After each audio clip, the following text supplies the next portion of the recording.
Hey, safety. Rakir's just fixing something on his computer before we get started. Yeah, okay. We're live, by the way. Okay, fantastic. Welcome to Speed Unlimited Codes. We're going to be getting going in just a minute. Hope you enjoy. Alright, I guess the first match is just getting set up. So Matt Como on the mic. Looks like we're gonna have Rakir versus Discord.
All right, so we're going to get going in just a minute.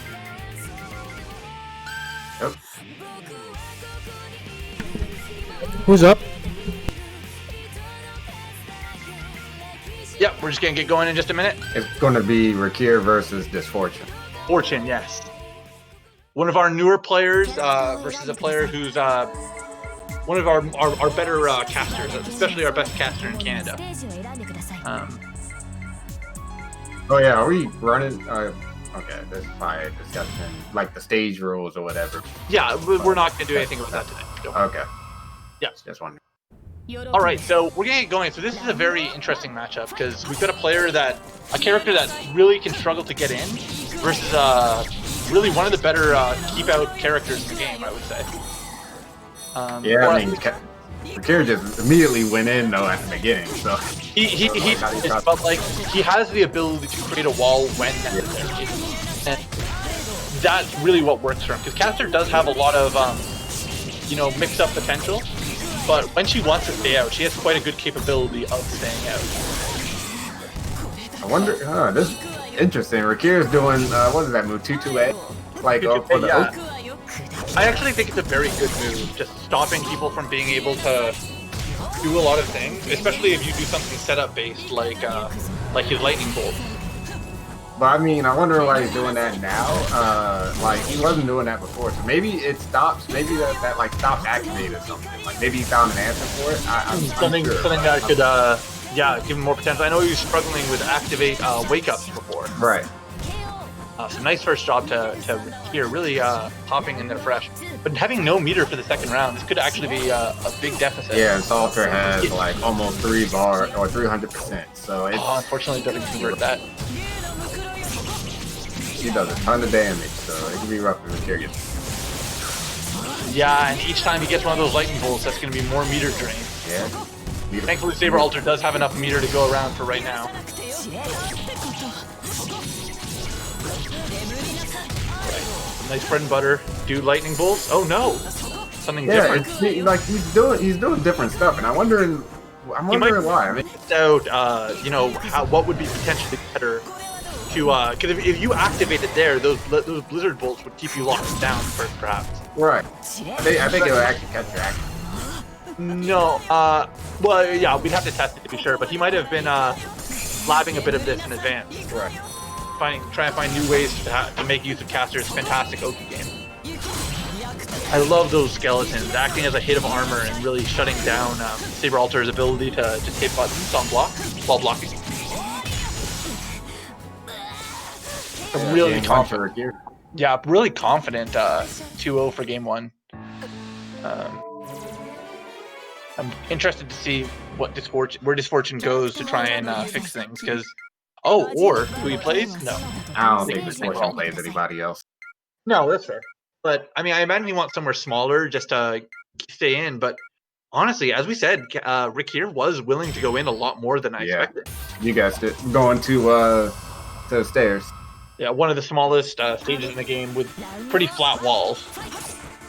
So we'll see if Disfortune's able. I know he's been he knows some big damage combos, so he might be able to make use of that with walls being so close to him.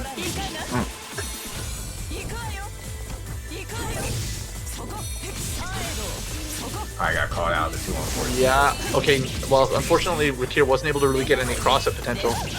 But, you know what? Air Charger was punished 2-on-4C and got punished. Too slow. So scared.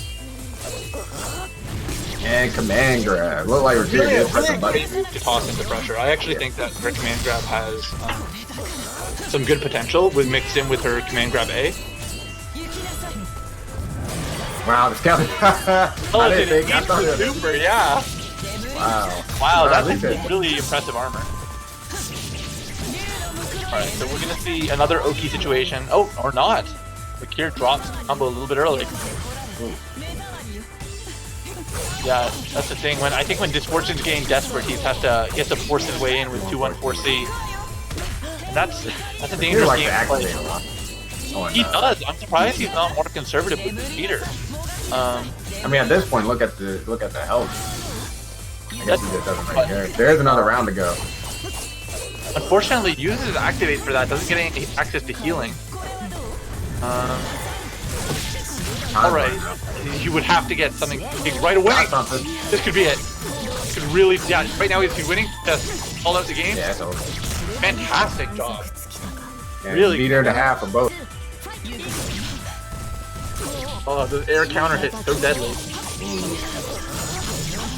This is why I think Disfortune, he knows his stuff. He might be able to turn this into even more damage. No, 3K. 3K into meter kill. That's totally respectable for right now.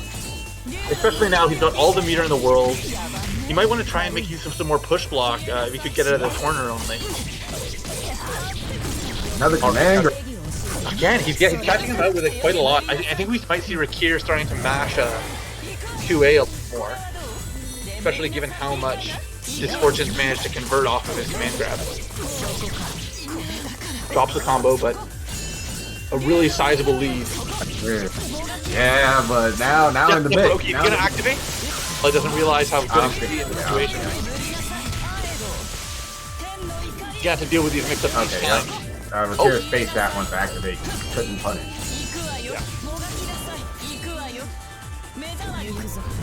Yeah, that's not. Yeah, it's too desperate. Could have gotten a real punish there, but yeah, see, that's what I kind of expected. We needed to see something from Rakir to react to those command grabs. You know, I would save. I was just about to say I would save the meter. I don't think. Yeah, just activate it for now. Not going to have any meter for the next round if we go there. If we go, oh, the skeleton eats the super again. Yeah, another timeout and not going to have any bar this time. You know, but hold on, this could not. Okay, I was gonna say he could do it if he got a good 2-1-4C. There was no reason not to throw it out there. I don't think you realized it was. Well, I don't know, but the timer was like quite so tight as it was. Yeah. Got another round to go. Yeah. All right, but here's the thing: Caster mixed up again. Ooh, Great that job with that DP. autocorrect. Yeah, he must have gotten it right as it was crossing over his head. Meter All right, meter drain, fantastic. No meter for Caster. The issue is she can get enough meter out of her bread and butter. She has enough, so she's gonna use it. It's hard to meter kill Caster enough. I mean, it's almost possible to do it enough that she can't have some OP game. That ice wall is real. So he's gonna teleport. Yeah. The nice thing about being at a range is Caster's forced to do just 150-50 with her teleport. Yeah. And that, yeah, see, like, just waiting it out there really paid off for Disfortune. Okay, I'd wait for Caster's meter to drain, honestly. It's fine if she gets some healing. You're gonna have a lot of advantage. She doesn't have enough. Yeah, she won't have enough to OP Not here. gonna get enough back killed anyway. But still, wow, nice job to Caster to be clear. I really didn't think it would clean up that nicely, but it was a really good showing overall. All right, so we're gonna get into the next match. I'm gonna leave you for a minute because I'm gonna be playing Mr. MKL on stream actually. Okay.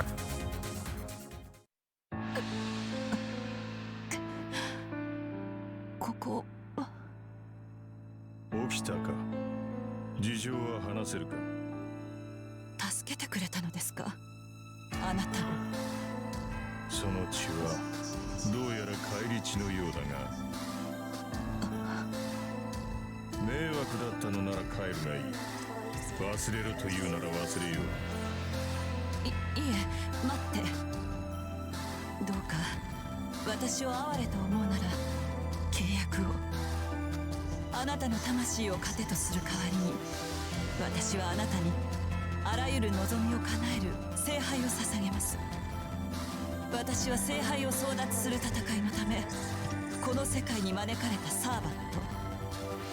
名も知らぬお方よ。どうか私のマスターとなって共にこの聖杯戦争に参加してくださいませ。対価はいらん。だが助力を必要とするならば答えよう。私の名は久月総一郎だ。私はひとまずはキャスターとお呼びください。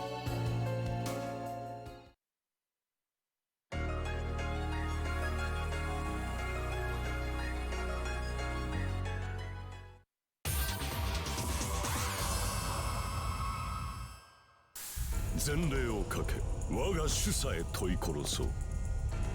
いらっしゃい。ラウンド1ファイト。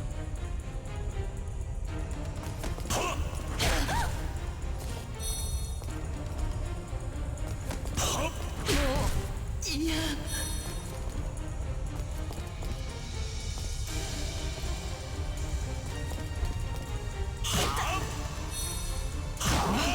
甘いな。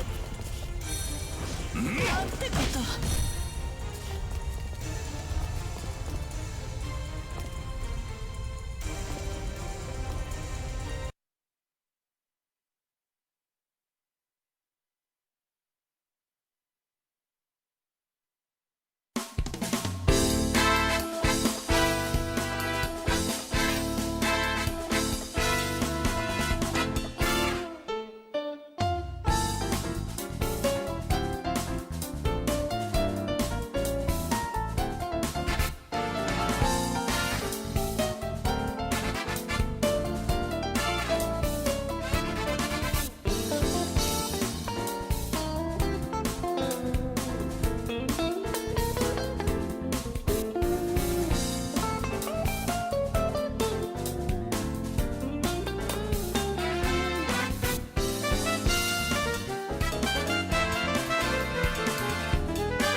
looks like they're all set up now in terms of PCSX Super Big. So I'm gonna have Titanium versus Miss MKO.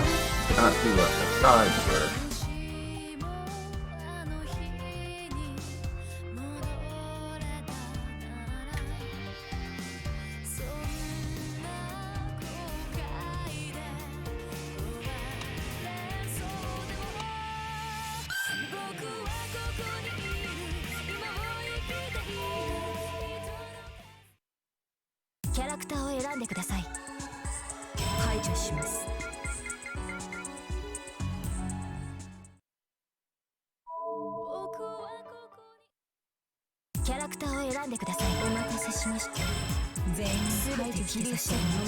Alright, so it looks like Titanium on the left, Miss MKO on the right. Got the standard characters for them. Ryder and Saber.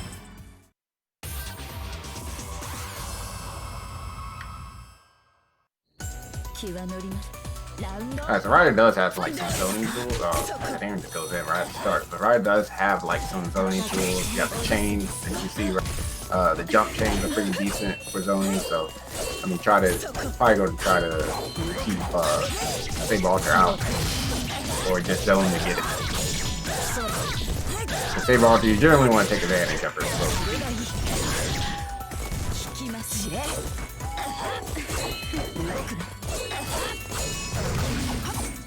And backdash. Oh, got a chase. Oh, and just a crouching the 2CC. That move, that teleport dive is an overhead. So you gotta stand up.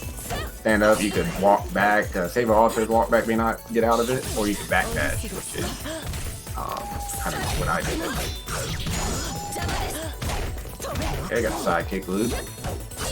Saber Alters, she's a little lighter, so you probably have to like a different variation or delay it. Yeah. Nothing is delaying. Okay, but it doesn't matter.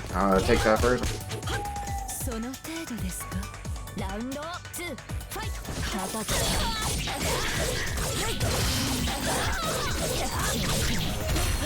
And Titanium. Okay.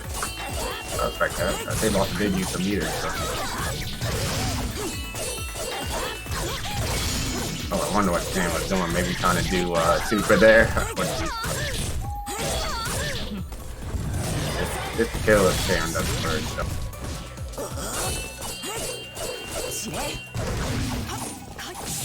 Barely not enough.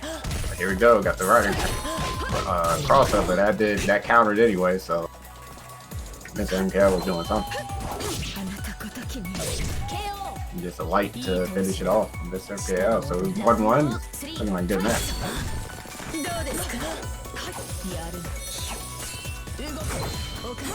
Oof, ducked it again. Dude. I mean that looked like it crossed up, but also ducked. Yeah, of course. I'm gonna have an RG. Oh, that's gonna be a punish.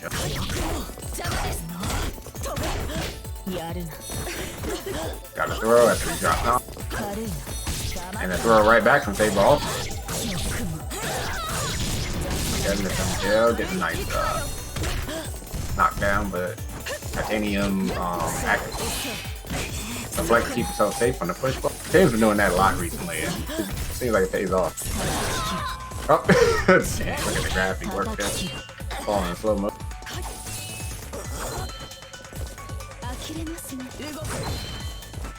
Yeah, Japan just trying to play a spacing game right now, running away from Saber Ball. We're playing 39.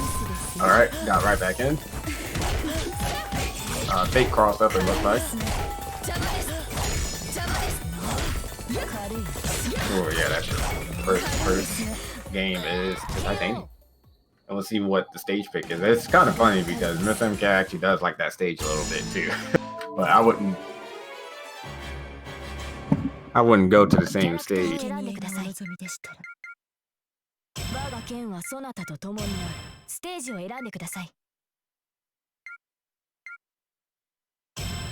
Okay, so we're going to stairs.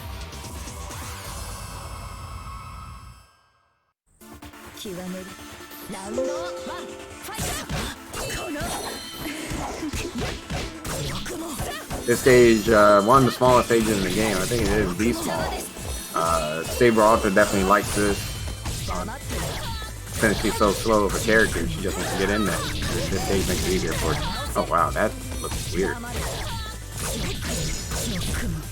That camera is doing something crazy there. Oh, nice. They did the RG there. Ooh. Dude, wow. Teleport on Wake Up?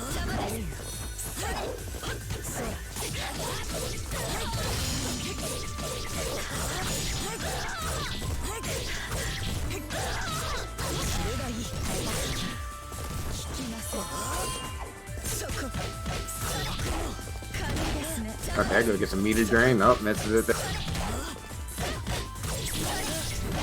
Meter drain, no.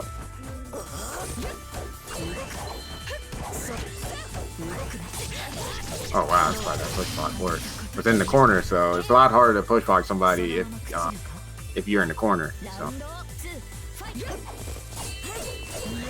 Okay, looks like the stage pick is working out for Miss M.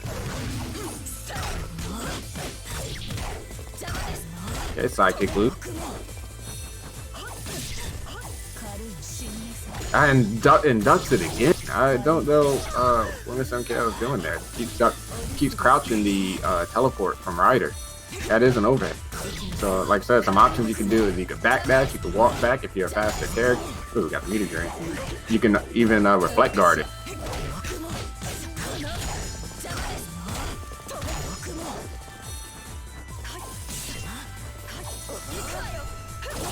Oh, nice 2-2.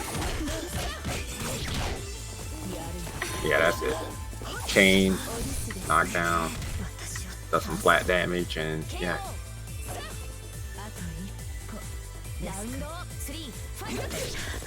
Meter advantage, definitely Miss MKL's favor. Gets the command. It's going to be good damage. Ooh, blue beat. Command grab again. Oh, what? That counter hit too. That's full combo. Okay, I like this. Titanium had an adjustment. It's doing the sidekick now and lock strings to combat push block. So he thinks they're going to push block. He does the sidekick that gets him back in, and then he does RG to keep and to be able to pressure after.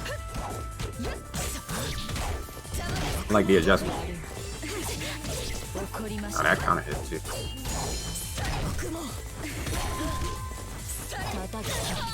And that's it. That should be it. Oh, no burst on the table for Titanium. So it's 1-1. Stage pick helped, but now Titanium gets stage pick. So we're probably gonna go right back to the stage that he won, which is the Kodamine Church outside. One of my favorite stages, just because the BGM is really good. And this stage is pretty okay, I guess I'm just waiting on it right now. This stage is pretty polarized since it's a so it's going to be, yeah, since it's a rectangle, if you just like characters with weak side steps struggle on this stage.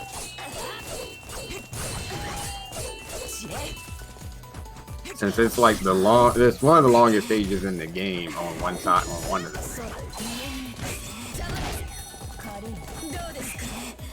So characters with poor wall carry too, they struggle unless they get on the short side. All right, here we go.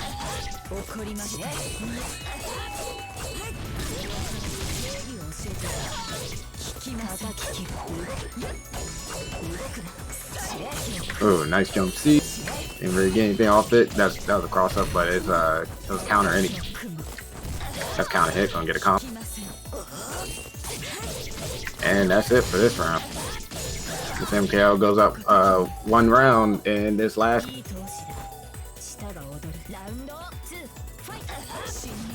Oh,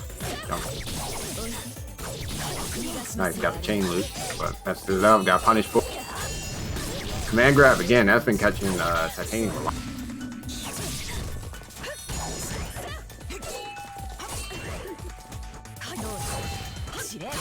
Okay, no meter, not a lot of meter on Saber offense. However, still enough for the RD.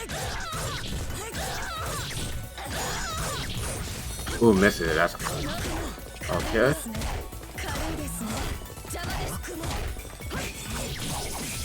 Sidekick goes for the knockdown, or sidekick leap, I should say, and goes for knockdown after.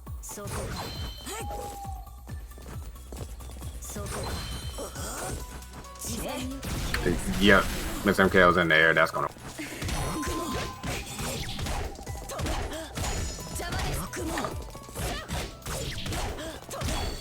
All right, I think this round is a.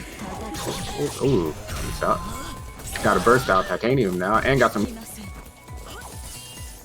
MKL actually back in this. One combo from either one will. Titanium just zoning out. I don't like those jumps that Mr. MKL is doing. He can still get caught like the chain, but looks like it worked out for him. And I think this is a kill. Yep, it's pretty simple and does the EX DP. All right, that was a good match. Overcame the counter pick, the stage counter.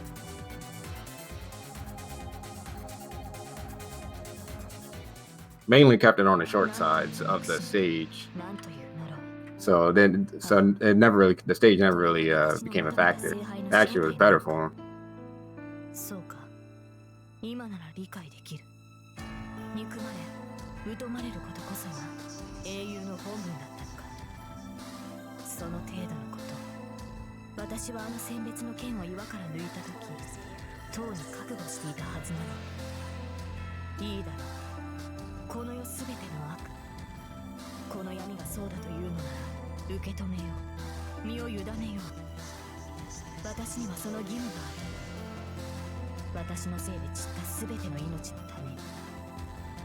Alright.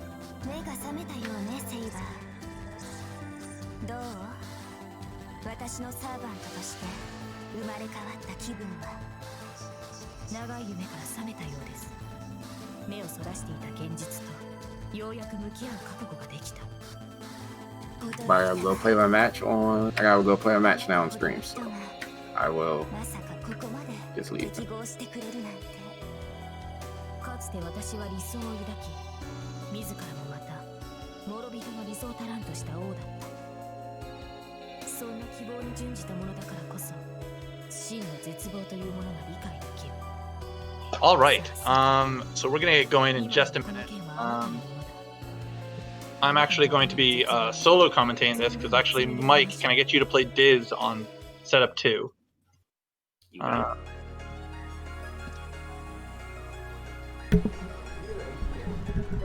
Wait, why aren't we streaming it? We aren't? No, we're streaming Coma and Rick here. That's what we're gonna do. Oh, okay. Yeah. They're just setting up their buttons right now.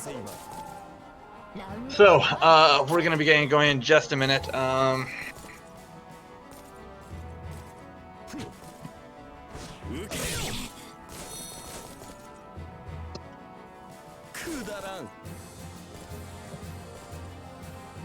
All right.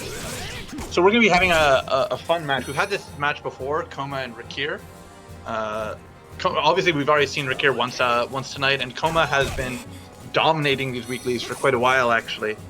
He's got a really good mastery of a lot of the cast, and it's really led to him just having really impressive damage, really having a lot of meter control, and finding resets in situations that like a lot of us haven't. So once this match gets started, we'll definitely see Rakir trying to win Oki and then hold on to that and snowball from there. But if history repeats itself at all, I expect that we'll see Coma much better able to take one win and then one neutral victory win and then another, and not really need to rely on Oki every single time. Try and find more reset opportunities, try and mix in grabs. So it'll be interesting to see as we get into it, which will be in just a minute, as I believe they're setting up their buttons. Oh, they're just doing a coin flip to determine.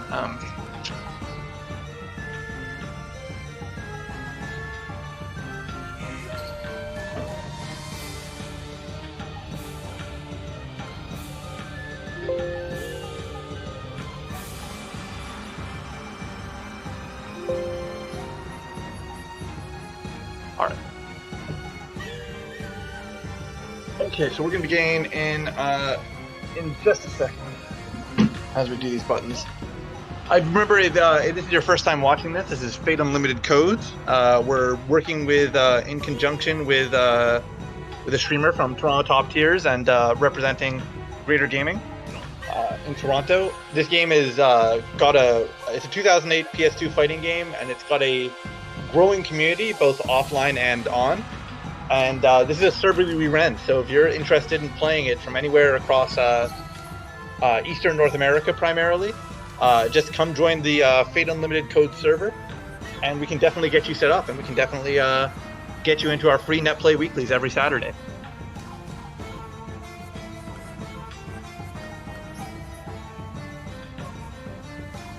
Just doing our buttons right now while we get everything prepared.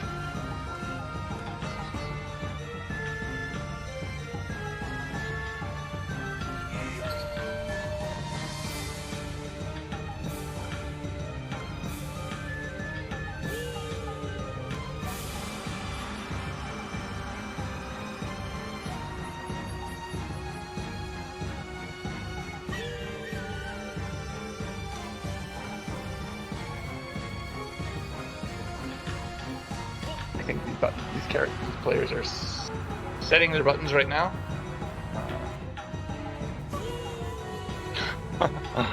Small issue happened. Shouldn't be an issue.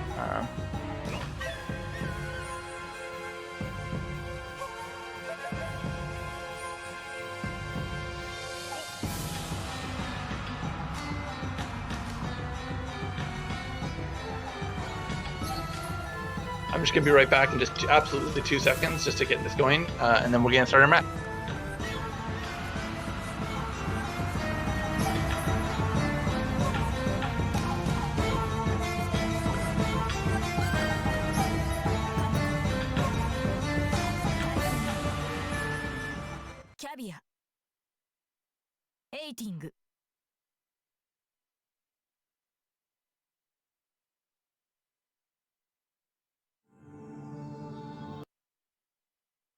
Fate Unlimited Code.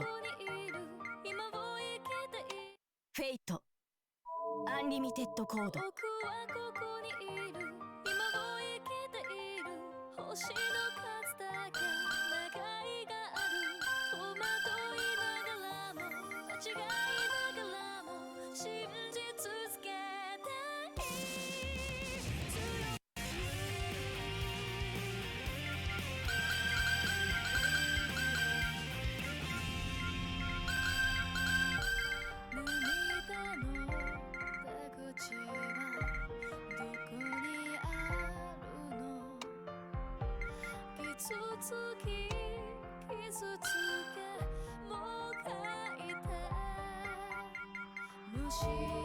Right. All right. We're gonna get going in just 1 second. Just choosing our setup, choosing our match. So as I was saying before, Koma plays a lot of characters. Definitely been working on his Gilgamesh as his new main. And Rakir being a solo caster player, probably one of the better caster players in North America, this will be an interesting matchup to get to see happen. Both of these characters have actually really powerful zoning potential. So immediately out of the gate, we're seeing a lot of trading of projectiles, a lot of sidestep, as neither player really wants to force an approach earlier than they have to. The only problem with this is that Gilgamesh does have superior range and speed at a close range. So if he decides to go in, Koma might be able to really overwhelm Rakir's caster. See, those spear normals really reach huge distances, and his chain can always be converted into pull his opponents in close, which we might end up seeing soon.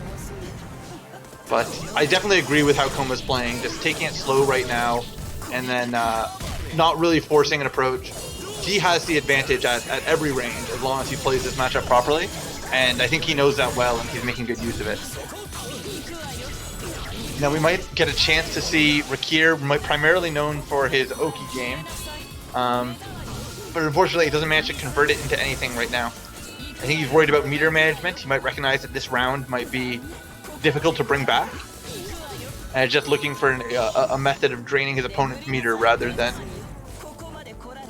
achieving too much this round on his own. One hit away from death. Really going to be hard for Caster to come back here. There's not even any time to really convert it. I don't think we're going to see anything. Probably just a waiting it out, recognizing that this is it. Yeah, and that's going to be it for the round. So now all the meter in the world, Caster can really do what she wants. She's got Oki. She sets up her lightning mix-up. Doesn't unfortunately get it. Koma recognizing that that's just one. If Caster doesn't jump, it's just 150-50, and 150-50 really isn't enough to scare away a good Gilgamesh.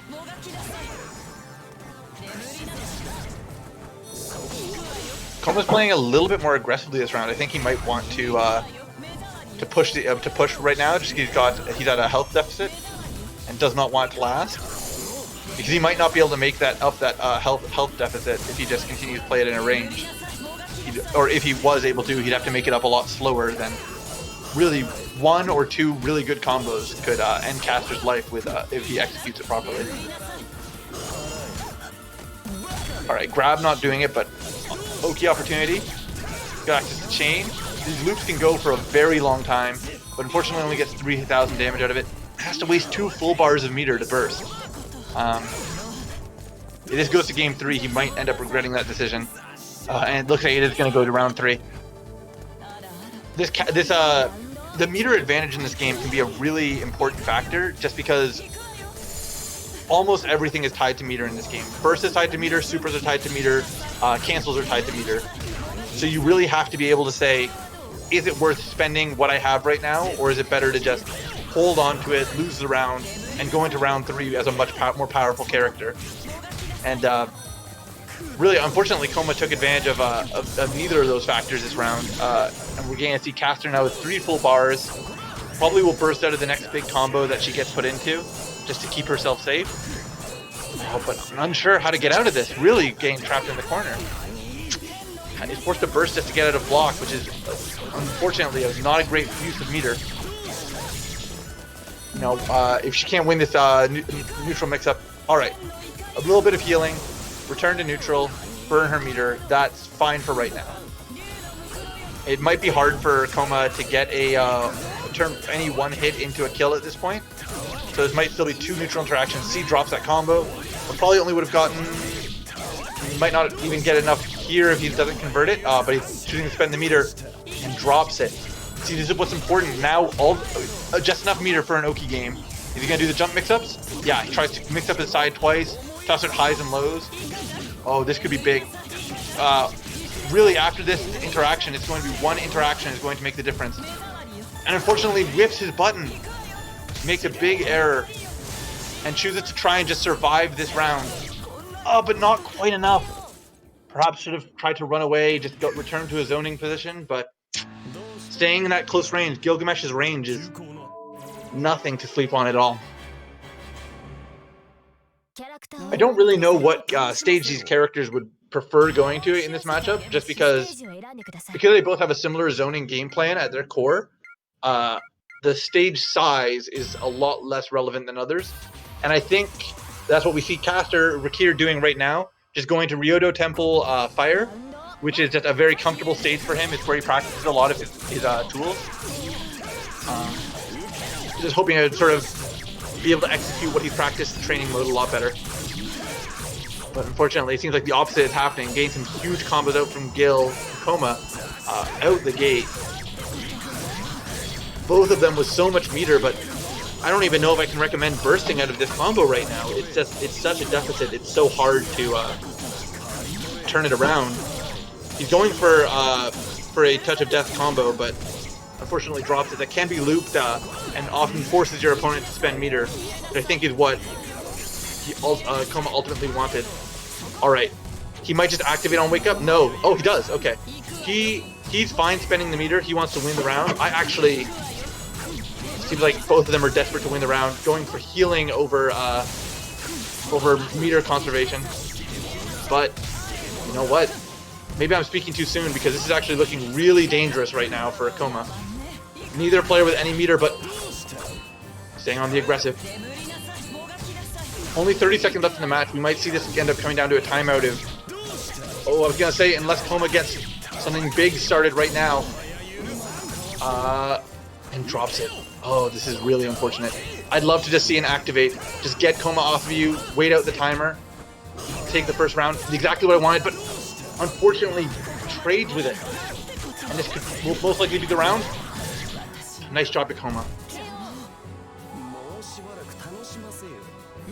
See, that's the problem with going for this. I liked the choice by Rakir, but no meter round 2. It's gonna be really hard for him to do anything. He can't get a lot of Oki situations unless he gets a big combo, and he can't really. He doesn't have really powerful zoning tools if he doesn't have any meter to spend. Or well, he does, but it's more limited than it would be otherwise. And he's going for a lot of safe options now. Skeleton, famously a safe option, counts as a hit of armor, as well as being very advantaged on block. And we're seeing a very aggressive Koma right now. I think anytime he's at a health deficit, the worst thing in the world for him is running down that timer. Which isn't an unfair attitude, but see, this is what I don't like to see. No meter left. Teleports right around that. Nice job by Rakir, but 45 seconds left on the clock. He's not going to be able to zone for this whole time, and with no meter, it's going to be a dangerous game if Koma decides to go in on him. Alright, so he is just trying to get some chip damage, wait things out. Look at him constantly backdashing, constantly locking Koma down. But the issue is one good aerial can start a combo that really sets up for a killing situation. I'd love to see a push block right here from Rakir. But instead he opts to just hold that block. I think he just... That could be it. He can pick up off this throw. No. Okay, good. Alright. Unfortunately, Koma with so much meter.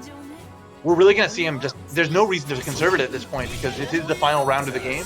So we might be seeing super finishers do his combos, trying to go for unscales, which is a method in this game of doing extra damage with your supers that some characters have access to. But most importantly, he just gets to play a lot more freely. Since he can waste his meter on cancels if he wants, he is secure and he doesn't have to worry about long combos. He can burst whenever he wants to. Something that we just get to see Rakir doing right now. Man, Rakir playing almost his entire set from a meter deficit. And it's so hard to overcome. And I know he recognizes that it is difficult, but I suppose he figures it's the best he can do right now. We want to see another throw again real quick because these throws are going to kill. One more. All right, nice job to Koma. All right, there was a quick 2-0 between two very good players. I'm still waiting for setup, by the way. Okay, so I'm going to be getting the next match set up in just a moment, right as I put this match in the system. Round 1 fight.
キャラクターを選んでください。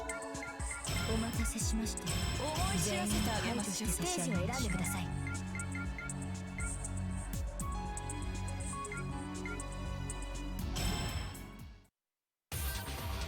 Alright, looks like getting started. Got Rick here on the left, Titanium on the Rick here, of course, the caster, Titanium with right.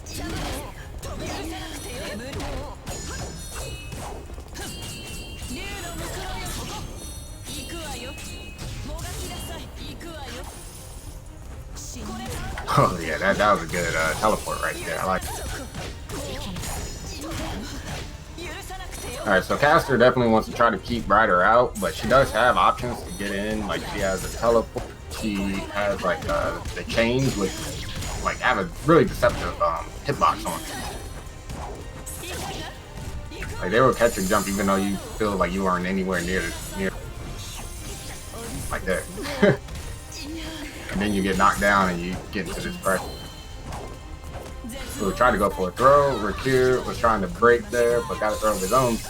Oh wow, that went through it. Chain went right through the ice wall. Didn't do its job.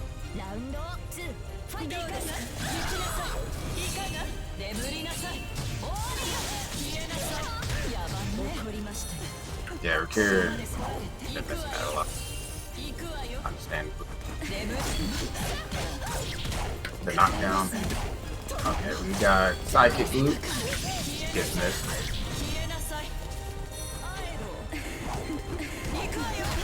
Wow, burst on block. It was a counter hit burst though, so air counter hit burst, that will be a hard knockdown. So Rakira is able to make something work off.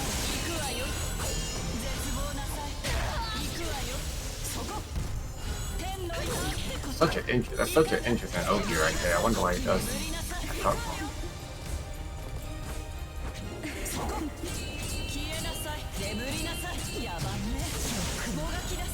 Ooh. I'm assuming, yeah, we're on this church stage. I know Titanium likes this stage a lot. I'm assuming that Titanium went with stage pick and not something.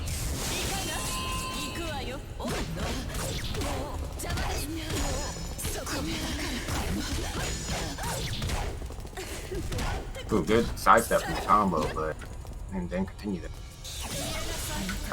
Tried to chain. Got clipped by the really long range 2B from Caster. Great.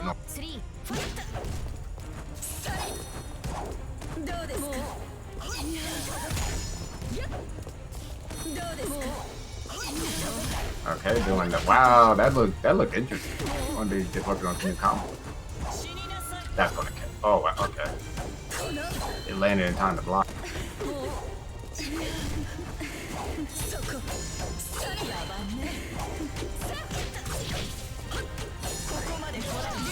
Good push block.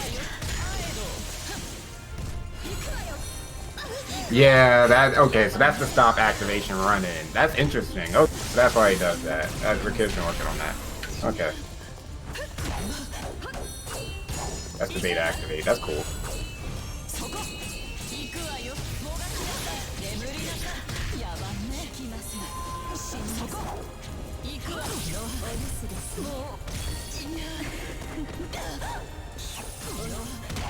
Missed the kill with the unskip. Oh, he messed it up. That's a Grail activate.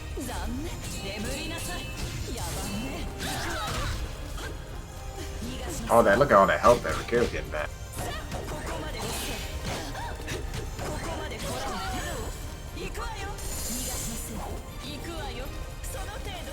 Yeah, it's like even match now. Rakir was about to lose.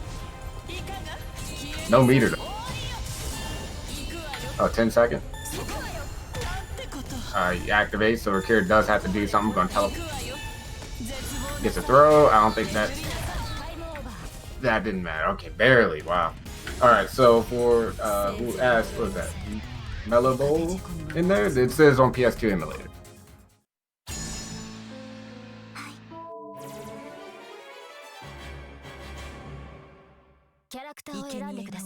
してる。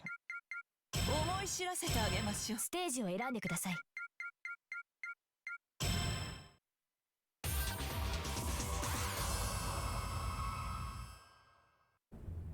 ラウンド1。 Okay, going into game 2. You had a stage swap from Rakir going to Ryudo Temple inside. Or at least inside the gate. Rakir likes the stage because it is a pretty big stage. It's also, I think, for the lore factor too, it's caster stage. It's our home ground. I think that's one of the reasons why I think. But it's a really big stage though, so casters can move around and zone a little more efficient. Yeah. Probably just stop activate here. Good. Rakir's a lot better with the Zogi right now. He's spacing it. Notice that we were doing a lot of activations.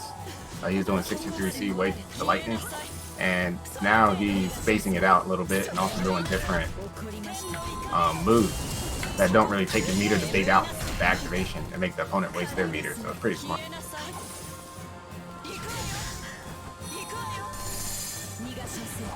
Oh, glad he got out. That gonna catch, yeah. Figured I was gonna catch the side step.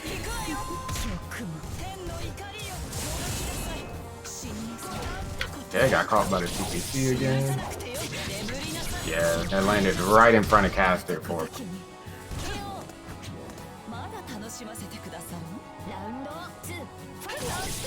2C round start from Titanium.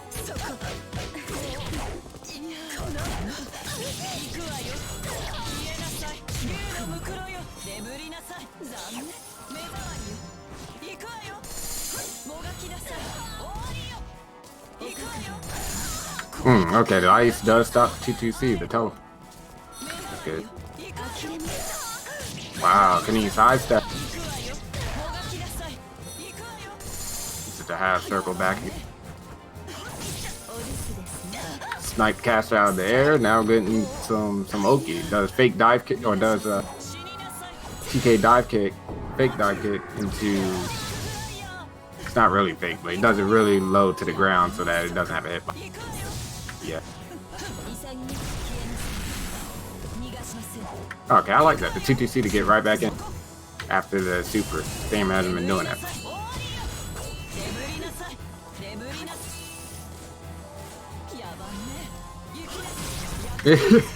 Try to drag that bone skeleton.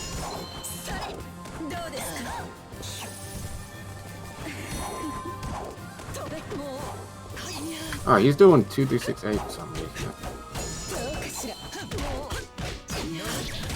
Like that one goes a little up at an angle, so you definitely missing on a burst. Yep.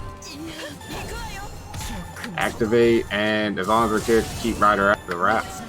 Ooh, I say that, but okay. I think that skeleton was gonna try to do a little chip damage, but didn't.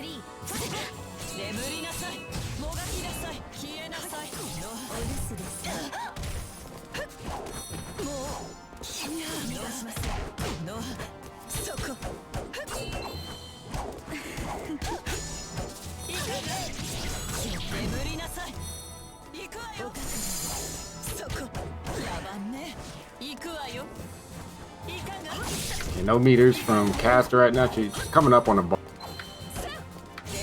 Titanium didn't do anything with that RG there. A good teleport from Ryder. Put back in the corner. Blue beat to there, but it's okay.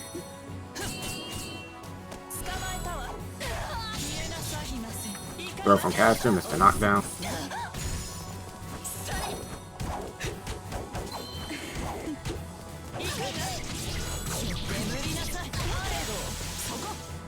Alright, what we got? Oh, activate. I like activate dash. That's one thing you want to do. That's going to get blocked and punished.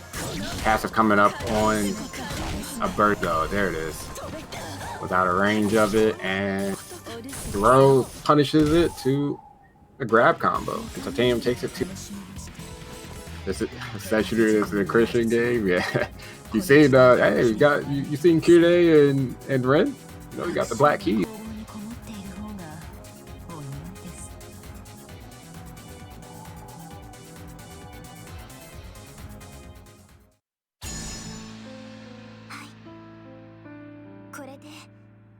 ターを縛る霊地はおしまい。 Oh, you played Laser Set Shooter. さくら、いいの。 The maid.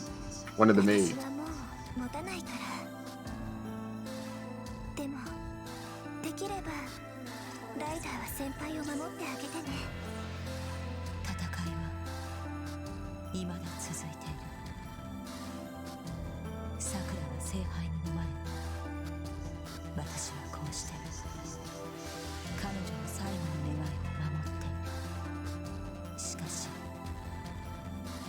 シローと契約してほしい。 So I'll explain that a little bit. You talk about like the infinites, but this game 彼女からの魔力供給は actually isn't really based around infinites and TODs because you have the burst. So at high level, you have at high level they can burst out or go for. 私を必要 Hey. としているんです。 Hey, what's going on? Nothing. I'm gonna get you set up on your match, and I'm gonna be commentating on setup 1 actually.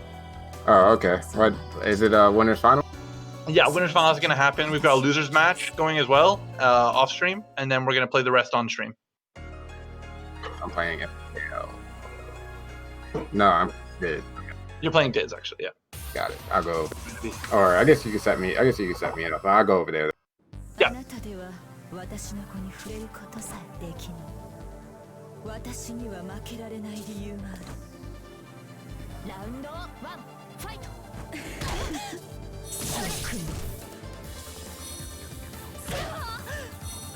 どうですか。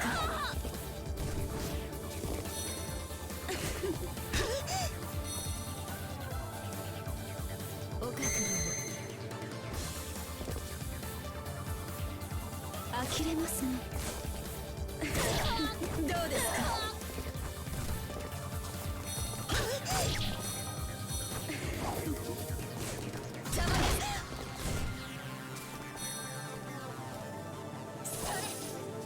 岡君、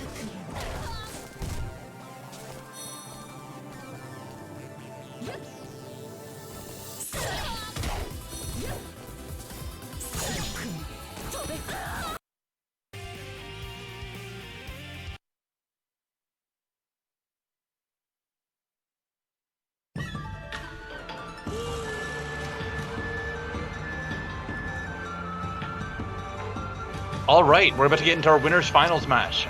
Moving really quickly tonight.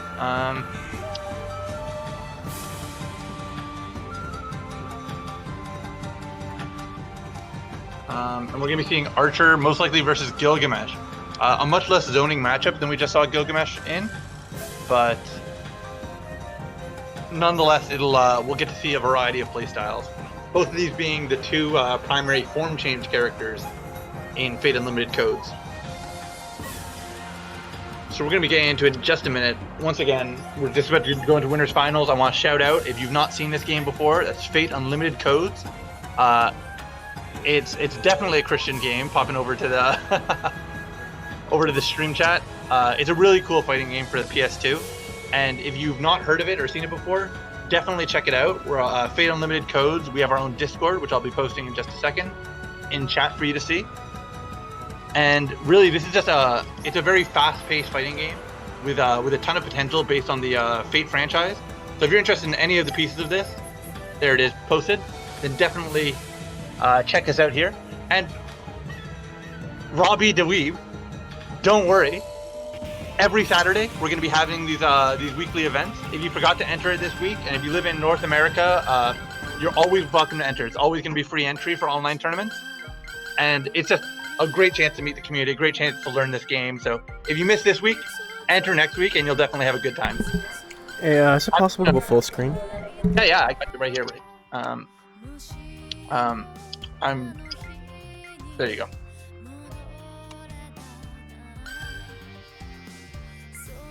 All right, so we're gonna be getting into this match in just a second. I hope I'm not about to have egg on my face, because we might see Koma try something different. No, wants to stick with it, Gilgamesh. I know he's working on him, and he's going to be a great character with him. But right now, he's got some inconsistencies. He's got some combo drops, and he's leaving some cracks in his armor, which is I think really what Diz wants to take advantage of. Because I don't think he's won a set against Koma in any of these weeklies yet. But Diz has definitely been on the come up. He's been learning a lot about this game. And honestly, he might be my favorite player to have a chance at taking down the king one of these weeks. So we're going to get into it right now. Seeing Diz take a lot more of a defensive gameplay style than I necessarily expected. Archer does have zoning potential, but in this matchup, he traditionally plays a lot more rushdown. This combo that we're seeing right now, or we're just seeing, a lot more typical of his play style. Trying to go for a lot of overheads and a lot of spending a lot of meter in order to open his opponent up is how Diz traditionally likes to play. This neither throw in this matchup combo. So actually, throws, while useful for a hard knockdown, are not actually a great method of getting high damage. Usually only taking out about 1/8 of the opponent's total life bar. And if you haven't noticed yet, it's actually 2 life bars per player, just to make it easier to see how much health each player has.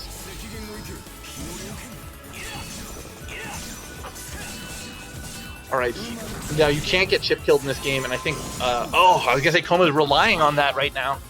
But going into game 2, I've said it before, I'll say it again, this meter advantage that we're seeing from Koma is really going to come into play. He has all the freedom in the world to go for cancels, to get health healing through his activate, or to burst out of any potentially deadly combo. But, you know, these combos aren't doing enough damage really to want Koma to really force Koma to burst when he doesn't need to. But hopefully we'll get to see him making a good use of meter for damage. Oh, fantastic Reflect Guard. Not only is Reflect Guard the cancel in this game, it's also a parry. And it can be used at any point in time to really call out your opponent's attacks in devastating ways, canceling startup or end leg. Very similar to Blaze Blue's rapid cancel system. Now, once again, Diz, he doesn't have the advantage, but he feels like, I was gonna say, like he wants to go to a zoning position, but doesn't get to take advantage of it. That's fine. Honestly, Diz has a big counter hit, not enough meter to burst. If he can convert this into big damage, all right, 2,000 and then pick it and then get the reset. I definitely respect it. We want to be able to see Diz switch into bow mode during some of these combos to get even more damage, but I think he's struggling on the input right now. He might be feeling nervous. He's doing a very respectable job in this first set, or this first game of Winners Final. Throws are actually really risky in this game, so that's part of why these throws, anytime either player, if your opponent jumps, which means they don't have access to block, then they will completely dodge all grab attempts and command grab attempts. See, and that's the value of saving your meter. Just that one hit that takes it away. Nice job. I can't believe that hit actually reached out from the heavens and plucked Gilgamesh's life. So we're going to get into game 2. I don't think Koma's going to be changing anything significant. I think these players know that it is a best of 5 set for Winners Finals. So they might be considering how they want to adapt, what they want to change up.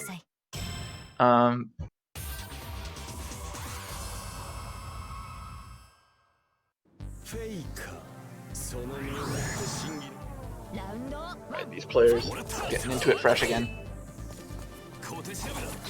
I know that they've talked about this matchup before, where it's often in a situation where, based on the weapon that Archer is using, Gilgamesh might want to change form. But while Archer, it's just a quick form change from bow to sword, Gilgamesh actually has to spend meter opening up his gate to Babylon, and that can make a big difference in a fast-paced game like this. Because having to spend meter to form change to counter your opponent will really leave you on the back foot when you actually get into pressure situations. Holding onto that meter, he knows it won't kill, but the moment Diz touches him, we're probably going to see Koma go for a burst. Diz might be hungry for the grab, just it will be a one-hit kill. Good timing to burst. That was definitely one hit, one touch away from death. Koma needs to turn this into something big, or he's not going to be able to take it. Oh, but this is a good start. This is no doubt a good start. This could be one more interaction. Either player will be it. We can get a jab out, or we're going to find an opening. Nice job with the grab. Koma smartly recognizing that Gilgamesh's spear attacks are actually extremely plus on block. and really allows him to take an extra turn whenever he wants. It's very hard for a defending player to get out when defending against Gilgamesh's attacks, just because of how many ways he can mix up where and how his pressure ends. DPing on Wake Up, definitely a safe option, especially in this game where you can DP Rapid Guard, or Rapid Cancel. And what we just saw from Archer actually was another DP as well, his DP being armor based, so still taking the hit, but getting a big conversion off of it. This could be it right now. Nice job for that round, Archer. Really even footing in this last round of game 2. And I don't know, we might see something a little bit historic if Diz manages to take this. He's playing defensive. He definitely doesn't want to go all in at once. Those overheads, see, we're playing on Netplay right now, and that opens up overheads to a little bit more of, the game to a little bit more of delay. Makes overheads a little bit scarier. And I don't know if Koma's really used to reacting to overheads in this Netplay situation. I think that might be just the edge that Diz needs right now. I think Koma's struggling to get some of his larger combos off, and that struggle is really turning out into only getting about 2,000 damage each time, which is not enough to get everything you need in this matchup. Oh, an unfortunate whiff button. Again, though, not able to convert into that much. And unfortunately, that activate was a cancel activate, so there's no health regen on it. We might get to see a wake up activate if he gets a chance to wake up at all. A throw. Oh, it goes for the overhead, exactly what I was talking about. All right. He's got all the meter in the world, but doesn't use it. Wake up activate would have been the play there. Get some healing out, be able to get Koma off of him, but unfortunately, I think Diz fell a little bit on the back foot. Didn't want to burn everything at once.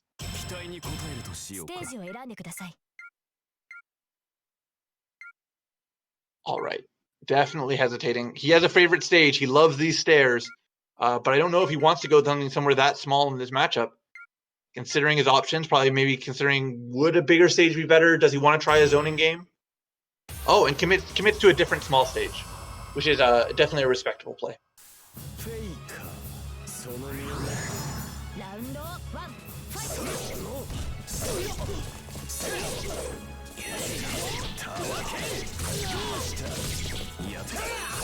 Alright, see, we're seeing small combo damage from both of these players. I think both of them feeling a little bit of the pressure of this set. Nice, that air counter hits can turn into huge combos, so anytime you can get it with a projectile, you really need to just pounce on that to get it turned around.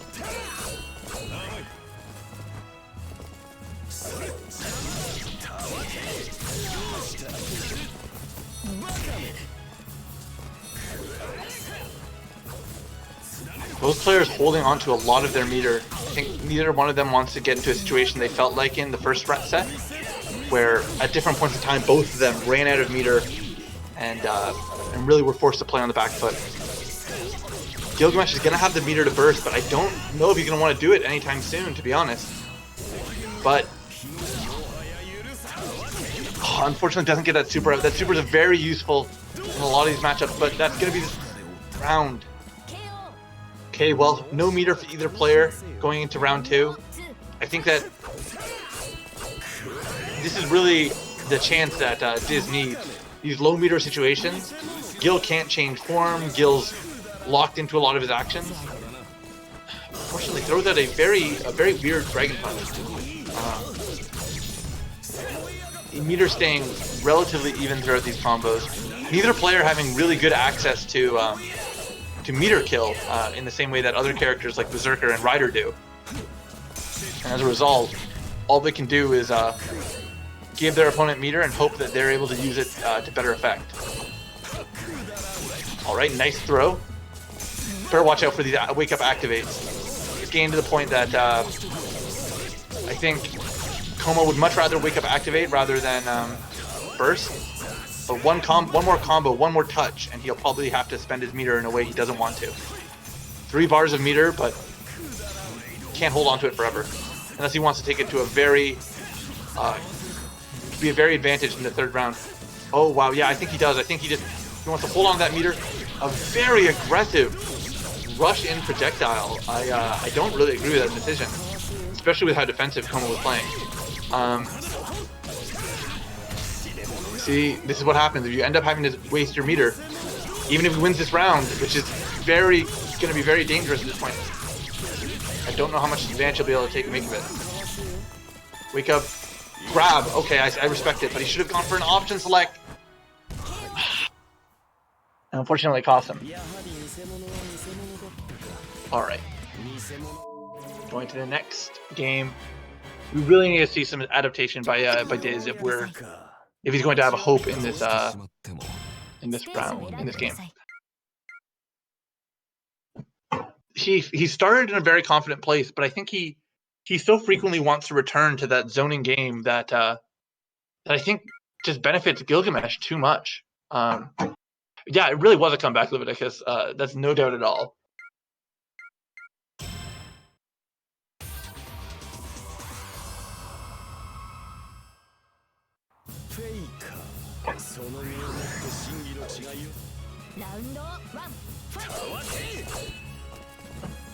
Alright, staying in sword mode, exactly what I wanted more from Archer. Tries to do an overhead on Wake Up. Not a bad play, but he doesn't really have enough meter to convert that into anything big right now. So it might have just ended up being small damage and with not enough payoff.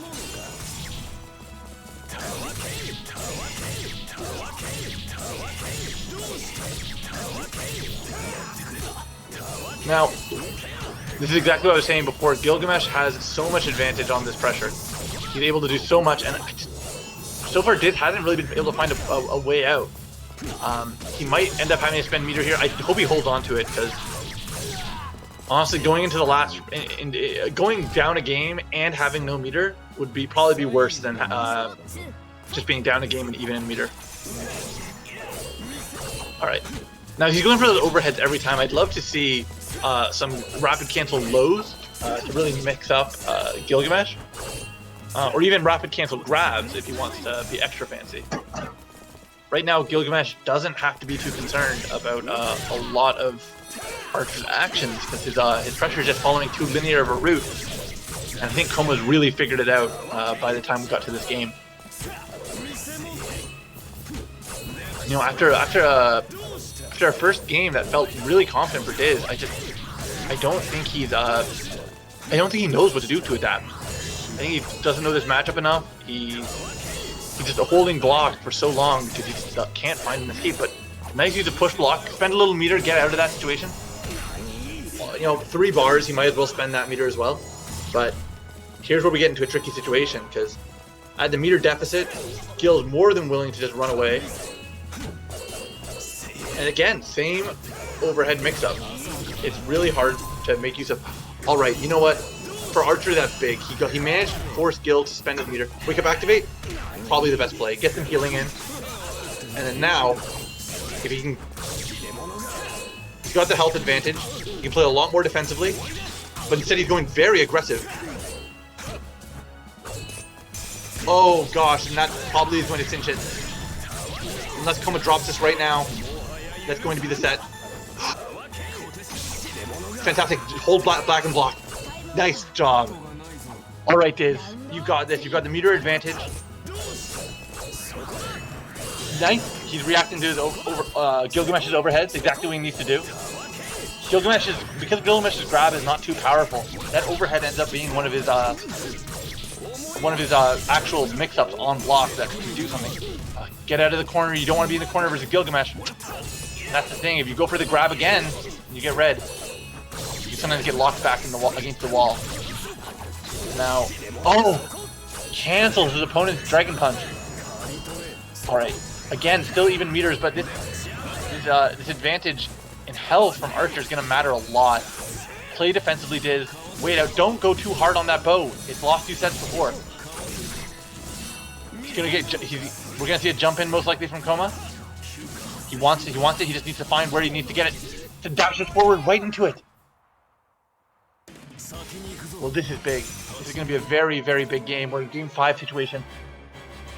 And I felt honestly like Diz wasn't adapting fast enough, but he's he's definitely getting some learning going, and I think Koma, recognizing that, is judging whether or not he should stay as Gilgamesh or whether he should go to one of his more confident characters. Gilgamesh is his character for the future, but I don't know if he feels it's confident enough for right now. Lots of hesitation going into this. I think both players are discussing it, probably just weighing their options. Diz probably getting mentally prepared. I'm not trying to be unbiased, but I think that it would be a very interesting set to see if Diz is able to take this. I respect Koma so much for staying with Gilgamesh. I think taking the opportunity to say this is a hard matchup, or not even a matchup, it's a hard moment in my new character, but I'm going to stick it out, is definitely the way that you improve. We're seeing a lot of this same combo loop. But it's Gilgamesh's bread and butter. He can carry people across the stage for a long time if he does it properly. But unfortunately, Koma's been unable to really turn that into the big damage that he needs to get out of Gilgamesh. Because Gilgamesh is a good zoner, and Gilgamesh can do good pressure. But, you know, you always need to get that big damage, otherwise it can, it's not always worth it. Wow, I don't know what Gilgamesh did, but he left a huge gap in his pressure if he got grabbed out.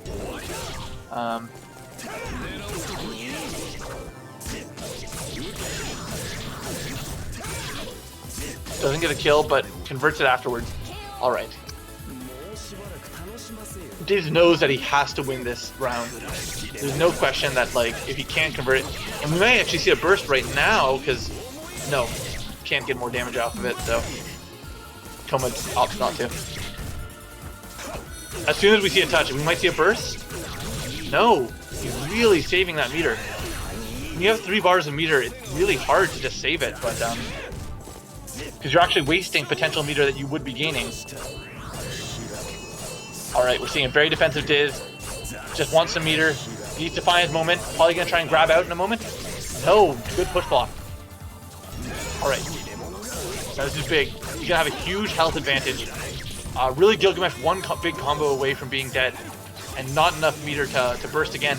And we see Diz go full zoner again. The thing is that Gilgamesh is not getting enough out of those swords. I'm surprised that Diz switched back to his sword mode. Push block, get him off you. Unfortunately, he's not. Wake up, activate. No, he's really trying to conserve that. All right, this is gonna be big. Oh, and goes for a dragon punch. Last round of the final game of the set. This is such a big moment for Diz. I know he's been working so hard at this. And yeah, that is biased, Leviticus. Call me out for it. But Diz is a homie, Koma's a homie. And I'm really excited to see how this set goes. Those grabs are good, but I feel like Koma's not taking advantage of his jump. He could really get huge damage on Diz with a backdash or a jump if he just tried for it, but... Oh, catches his toes. Now here's the issue, Gil's gonna have enough meter in a moment to burst, but instead spends it on a guard cancel and gets caught by the cheekiest overhead, and this should be it! Oh, what a whiff. Oh, no meter, Diz on having to go on the defensive again. One touch is gonna be the end of this set. But I don't know if he's gonna be able to get it. I hope we see a wake up activate, I hope Diz recognizes. Wake up grab! What a finish! Gilgamesh failing to get the meaty that he so desperately needed, and Diz ending up in grand finals for the first time. Super big congratulations to Diz, and what a comeback! Almost got 3-0'd by Koma after that first game. Fantastic job to both players, and I'm going to be putting Koma into losers, awaiting losers finals, which will be coming up shortly.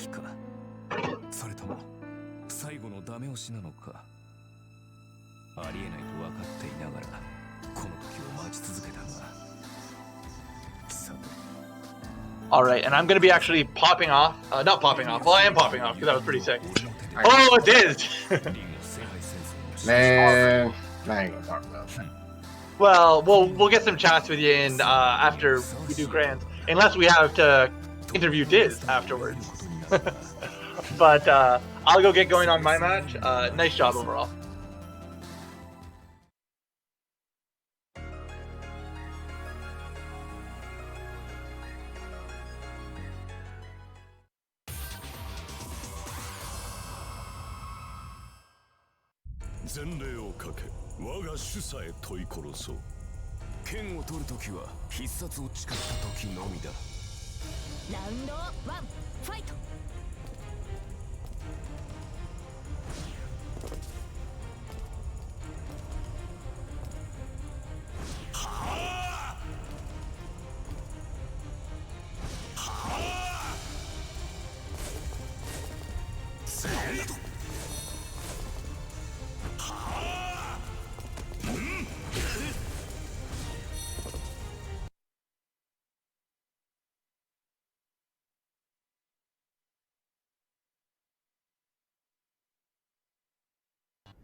Do you know who's up now?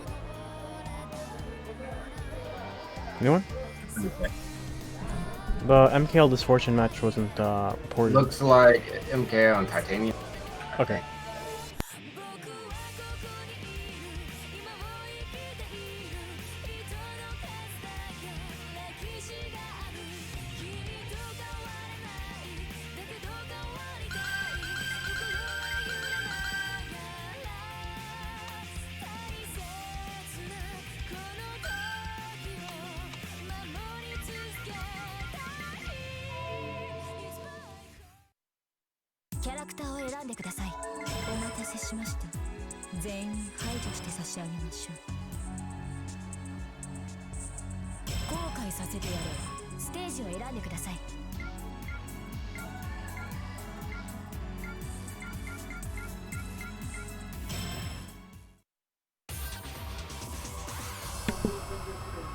Hey, can we get a full screen? I'm gonna have that song stuck in my fucking Titanium versus MKL.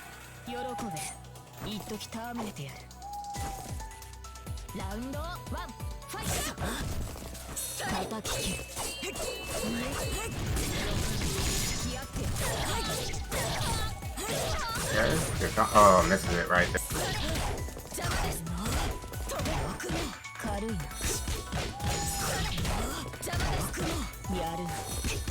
Alright, that was a good side step to keep MKL at the wall. And that was a burst out from Saber Alter, but Titanium right back in there. Right back into the mix.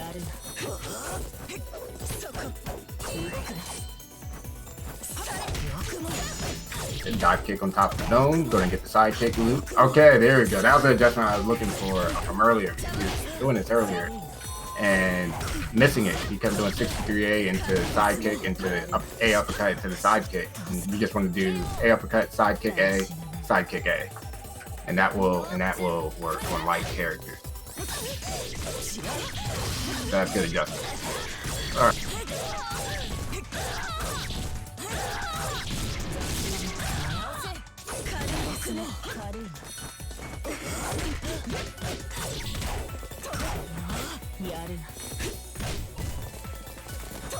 Bro. What's up? No, I was just saying throw from Titanium there, but drop me.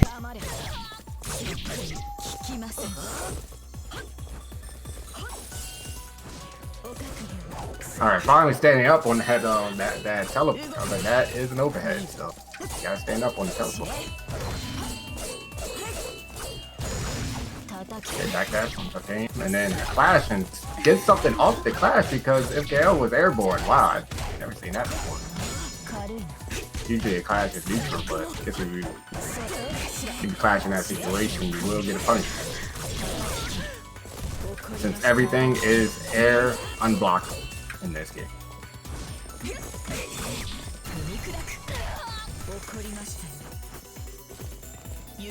That could be a super, okay. Never mind. Titanium didn't do super. 16 seconds left. Yeah, I figured something weird was coming. 8 seconds. I don't like the. I don't like the. Yeah, I didn't like that. Points are just gone. His Ryder, like she's a scary character. This is gonna put Titanium in the lead, I believe. Nope.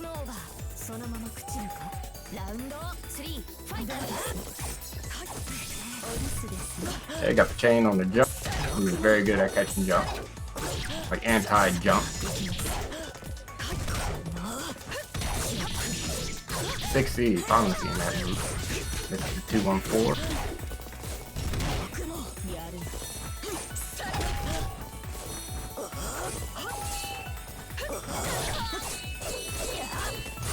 Damn, right back in the corner.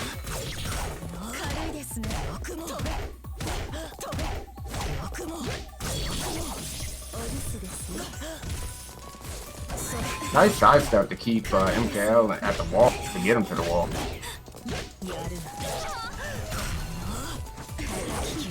And that's a punish. Alright, game 1 going to Titanium.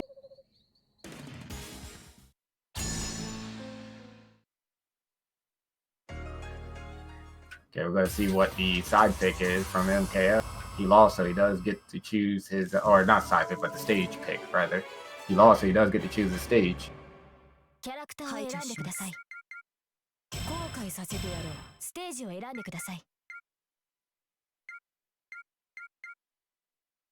Okay, yeah, going to the stairs that leads up to the Ryudo Temple. I like this stage. For Saber Altar especially, because it's a very small.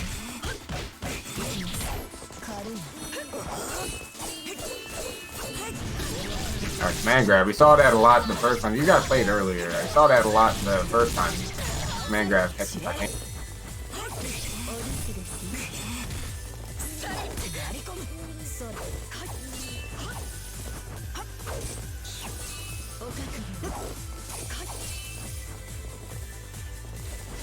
Alright, just spacing out. Titanium Titanium doesn't have the life leads. We'll need to make something happen eventually.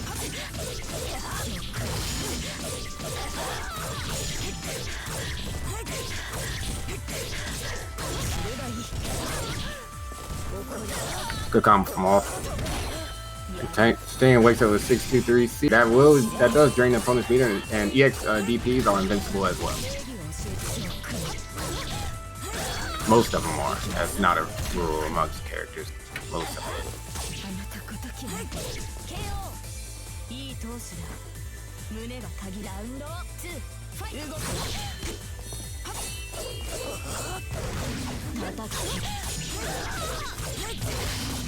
They're probably gonna go to the wall here. This stage is kind of like melty stages. I'll be honest. Like every hit's gonna take you to the wall in this stage. Very small.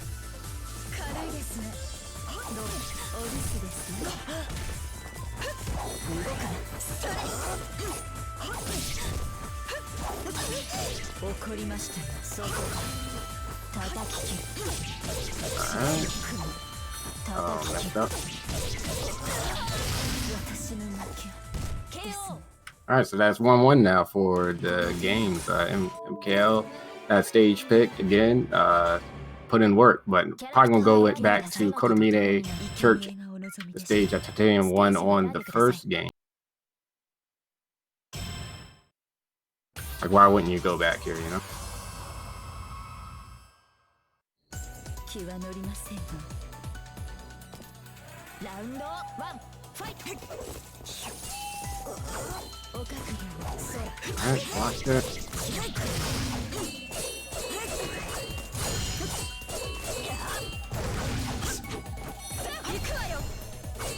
Wow, that dodged. What is that? A new track made that dodged it. That was okay. どうですかお留守ですよ Cross up dive kick. I like. And then tried to go for a throw. It probably would have worked if MKL blocked it. But since he was hit and he was in a little more throw protection, they were.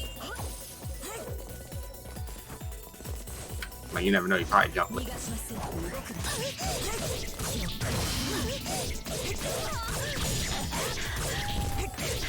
Alright. Consistent combo from the MK. Got a little bit of meter kill at the end. EX uppercuts do meter damage to the opponent. I want to say 50 bar. 50% of 1 bar. いいですねやるやる私を倒すかあと一歩ですラウンド2ファイトお留守ですね Stadium loves to start out with that chain. Just to get like a knockdown right at the start of the round. Catch people jumping back, which most people like to do for zoning purposes. 潔く消えなさい叩き切るどうだ And this is match point for Titanium, so all you need to do this round is looking good for this. First out, Saber also has no meter. It's like nothing. Yeah, there's some now. Enough to RG. The combo, about to even life up, okay. That was interesting. Called to activate.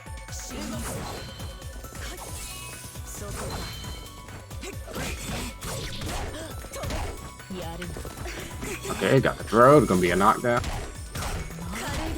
No meter on Saber Arthur side, so this may be a wash right here.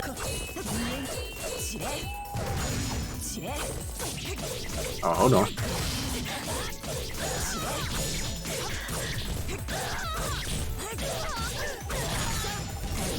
Alright, meter kill. Damage at the end, so the next hit may actually kill. Without having to burst on table, never mind. Alright, activate. Make that command grab sit. Ooh, I don't know what the thing I'm trying to do. Looking for a super maybe? Nope, has no meter now. Activate right now. Has to do something. Life is very close. Very close. He needs Saber also needs to do something. Yeah, so anymore. 無様ですねはいこれでライダーを縛るレイジはおしまいあなたはもう自由よライダさくらーいいの私はもう持たないからでもできればライダーは先輩を守ってあげてね戦いは未だ続いているさくらは聖杯に飲まれ私はこうして彼女の最後の願いを守ってしかし Alright, so I'm gonna move down. I think about to do とさくらが言っていましたが彼女からの魔力供給は今も生きているこのまま消え去るものと覚悟していたのですがあなたはまだ私を必要としているのですねさくらいいでしょうあなたのサーバントとしてその責務を果たしに行きます Yo, Matt, how's it going? What's up? Just chilling. Stream's not live? あなたでは We're definitely live. Oh, well, hello everyone. I gotta update some overlays. Sorry, what was that? I gotta update some overlays. Oh wait, this isn't the other match.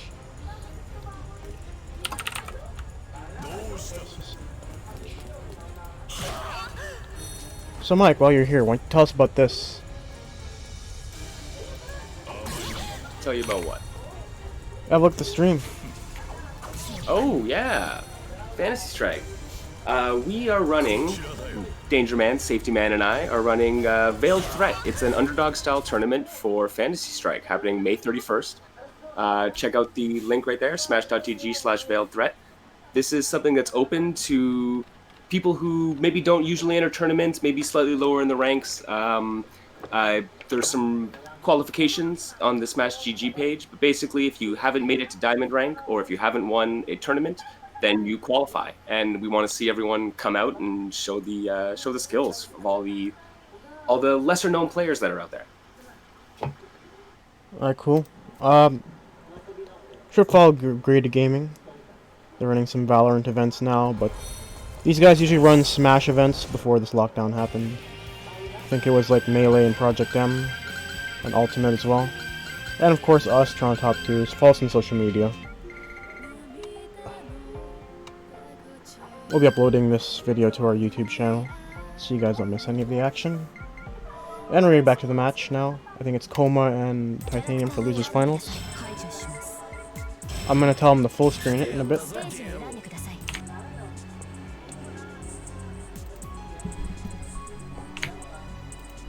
Hey. Can we get a full screen? Yeah, sure.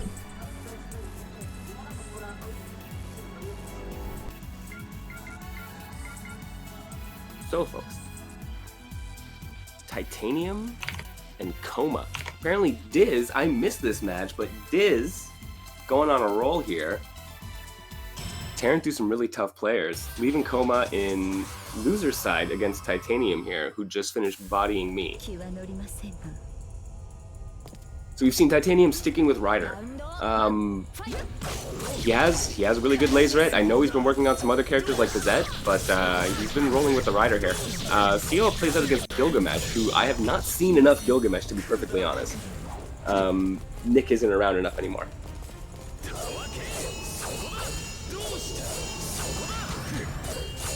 Alright, we've got some solid pressure here. Nice block on the overhead. Little stagger. Okay, burst to get out. You can see if this meter deficit becomes an issue here.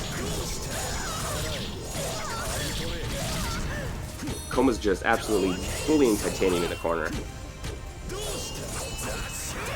Oh, sneaks in a throw though. Okay. What do you have? Oh, activate and unfortunately activates and then loses that round. So Coma going into the second round here with his entire bar. Alright, nice throw by Titanium. Gets the chain follow-up. Been getting much more consistent with that combo, but oh, drops it just as it gets to the corner. Coma gonna take advantage of this. Once, same thing, gets to the corner, maybe changes the spacing slightly and drops that. So Titanium out. Coma still absolutely has the meter advantage in the entire match, though. Every time I look at those bars, he is sitting on stock, so...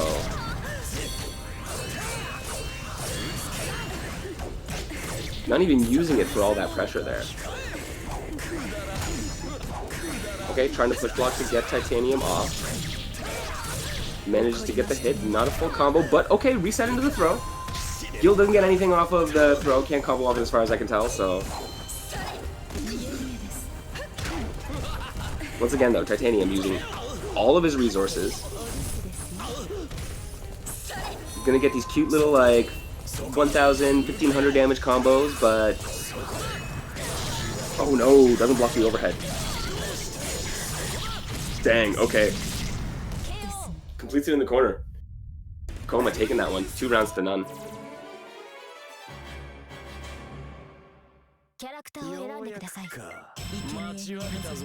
we're going right back into it. Like I said, Titanium sticking with... absolutely sticking with Ryder here. At least I know where Jane's dive kick comes from now. Oh. I wish Jane's dive kick was this good.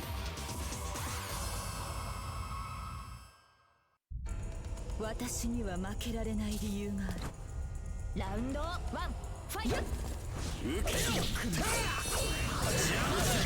Okay. Koma already has. Ooh, big clash. Alright. Same side dive.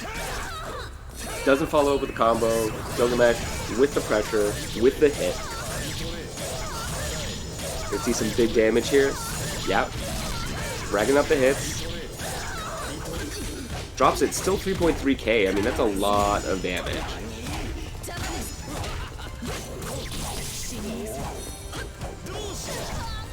2k from Ryder, but no real success on the mix-up opportunity there.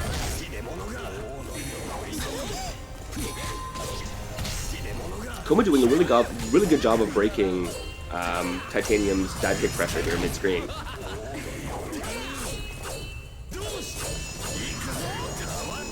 Good blocks. Nice reversal.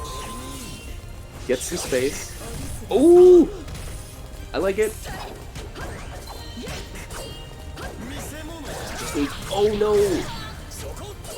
Doesn't finish off. Titanium still has a chance, but does not block that overhead, unfortunately. Oh! That's so hard to deal with.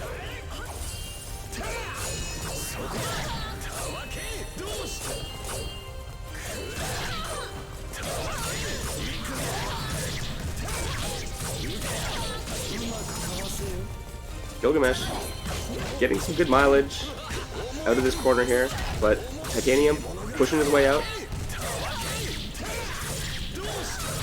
Titanium hasn't really been able to find the right hit and the right set of mix-up to get his stride going, right? So as soon as any pressure gets built, Koma's managing to break it, and it just takes far too much for Titanium to get back in, right? By this point, he's used all of his resources, and he's taking a lot of hits, but getting some nice little mix-ups here. If you have to play at 50 seconds, are you gonna... Oh, okay. I was gonna say, you start playing a lane at 50 seconds, there's a long way to go.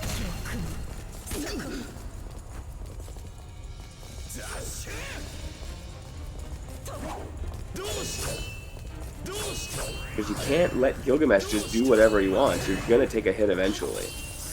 And all he needs is a hit or two at this point. Oh, punish on the super. I like it. Yeah. Activate, going to the kill.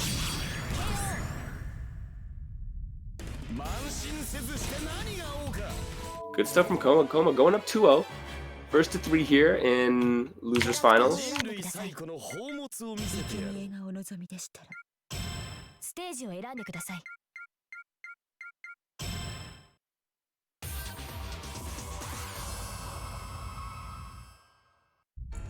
可愛がってあげましょう。 Okay. Going into it. Starting off with the chain. I like it. Get the pressure going. Oh, really good push block from Koma though.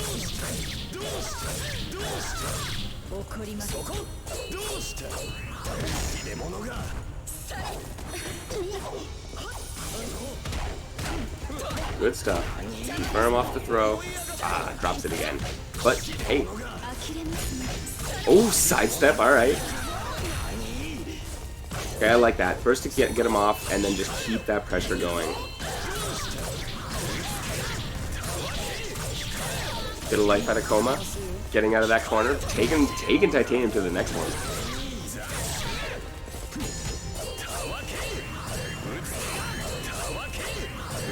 Building all that meter. Only having to use just a bit to continue that pressure. And damn, once you get that hit.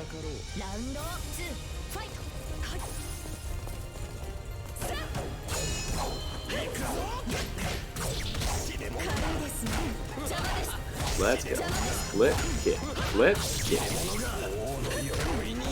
Oh, if the dive kick doesn't come off, it does that time off counter hit.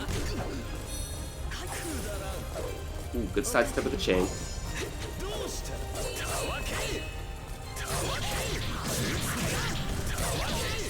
Koma doing more of a sit back and wait for the hit, and once he gets it, does fairly good out of it. You know, gets fairly good damage out of it.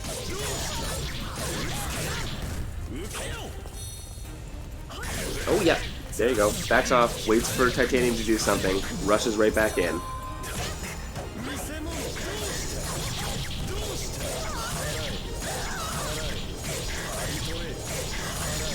Wow. Wow. Another 2-0 takes it. Good job from Koma there. Like I said, it was really hard for Titanium to find their rhythm. But hey, like, once Ryder does, he can be so super dangerous. But yeah, Koma doing a great job of managing to get out of some of those mix-up situations that Titanium was putting him in. Yeah, excellent job. Great use of push block too. Something I think a lot of people need to think more about in this game. Utilizing push block properly and knowing which moves don't get push block, and incorporating those into your strings. So I foresee seeing a bunch more of that in the future. But good job to both players. Koma moving on is going to get to... Yeah, let's take a look at the bracket here. Koma's going to get to go back up against Diaz.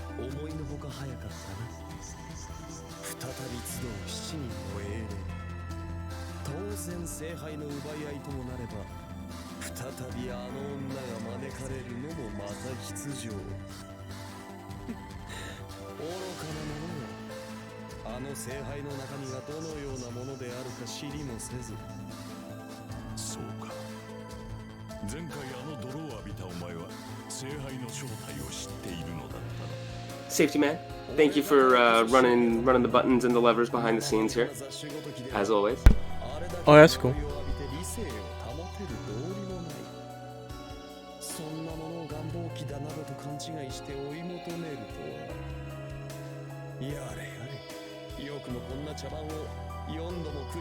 You know, I gotta say, every time we do one of these things, I'm kind of flabbergasted. Like, Netplay tournaments for an emulated PS2 game. I don't know, it's just, it boggles the mind. I mean, no, sorry, no, PS2 game on completely amazing hardware. We're all in the same room.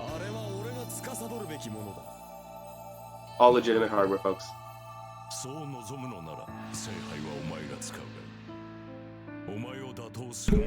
I mean, I don't think you can even find this game anywhere. Probably not. I've actually searched for an arcade board. Arcade? Oh yeah, this game did come. But isn't the console release have like more characters? Yeah, the console release does have more characters. I wouldn't be able to get to play my lovely Saber Alter if we didn't play on the console version.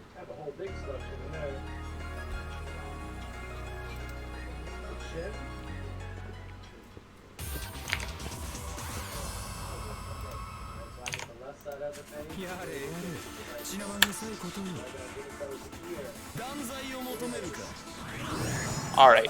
I'm gonna have Koma come over here. We're gonna just chat for a few minutes before we get grand finals.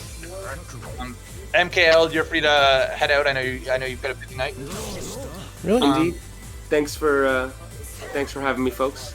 Of course. Thank you so much for coming and for commentating. I hope you were cheering for me. Oh, absolutely. I was hoping for the win, but that's tough, man. You know what? We're actually gonna get right into the set, Koma, because Diz is actually ready. I mean, and we're gonna hop right into it. MKL doesn't have to go now. You could stay MKL if you want to stay for one more, potentially 2 more sets. Yeah, but he still has to show the ad at the end. That's true. Okay, fine. All right. Stick around for a bit. All right, perfect. I'm gonna go into Diz, the room with Diz and Koma, and we're gonna get them set up, and then we're gonna get into grand finals, folks.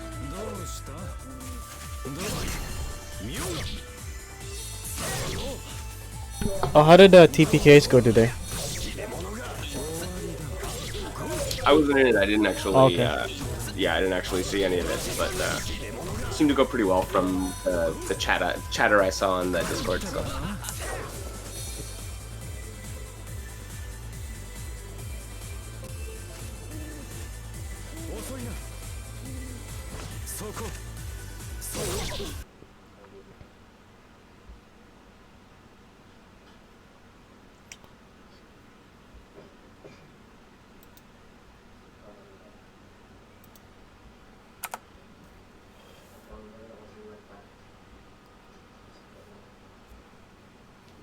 Have you ever heard of a soft drink called Bubbly? Oh yeah, yeah. I'm like addicted to that now. Are you serious? Yeah, the sparkling flavored water with no sugar. It's great. Oh jeez. The Michael Bublé advertised one, right? Yeah, I literally went out today and just bought like 2 cases of it. It's like literally guilt free. Like, there's Guilt-free tasty drink. Yeah. I'll just squeeze a lime into it and it makes it even better. Damn. Yo, I gotta go. We have a bunch of lemons. I should make myself some lemonade. Sparkling lemonade. Where it's at. Get some Perrier with that. I'm not crazy about the sparkling water. Really? Yeah. I mean, like, I know it's an acquired taste. Like, some people hate it. Like, I can drink it, fine. But, yeah, no. I'm not crazy about it. I would rather You just, don't like flavored water. You don't like adding, like, sparkling water to, like, orange juice or stuff like that? Nah, I'm not crazy about it. Okay. Fair. I'm more of an iced tea man myself. Iced tea. What brand? Fuse? What other brands are there? Gold Peak, Pure Leaf, Nestea. Pure Leaf's pretty good. I like Nestea usually. What a hype stream conversation I returned to. Yo, man, listen, yo, your like summertime refreshing drink choices is a very important topic of conversation. I'm not having Dude, the best water iced tea conversation. I'll tell you right now, the best thing about talking about food is that everybody can relate. It's one of those topics that everyone can just pitch in. You don't need to be like... Absolutely everyone's eating. Like, I don't know what the heck's going on with this game, but I can talk about food and everyone can join in. I'll tell you actually my favorite summer drink. I love actually pink lemonade. Pink lemonade. The grapefruit. Yeah. Like, it's better like done like as a fresh fruit squeeze, but like, hey, I'll take. We need a full screen. I'll take that poison in my body as well. Ian, we need a full screen. Yeah. There we go. And we're gonna get right into this. Alright, Diz, like I said, Diz has been on a roll today. He really has been. I've been really impressed with like how he's been doing.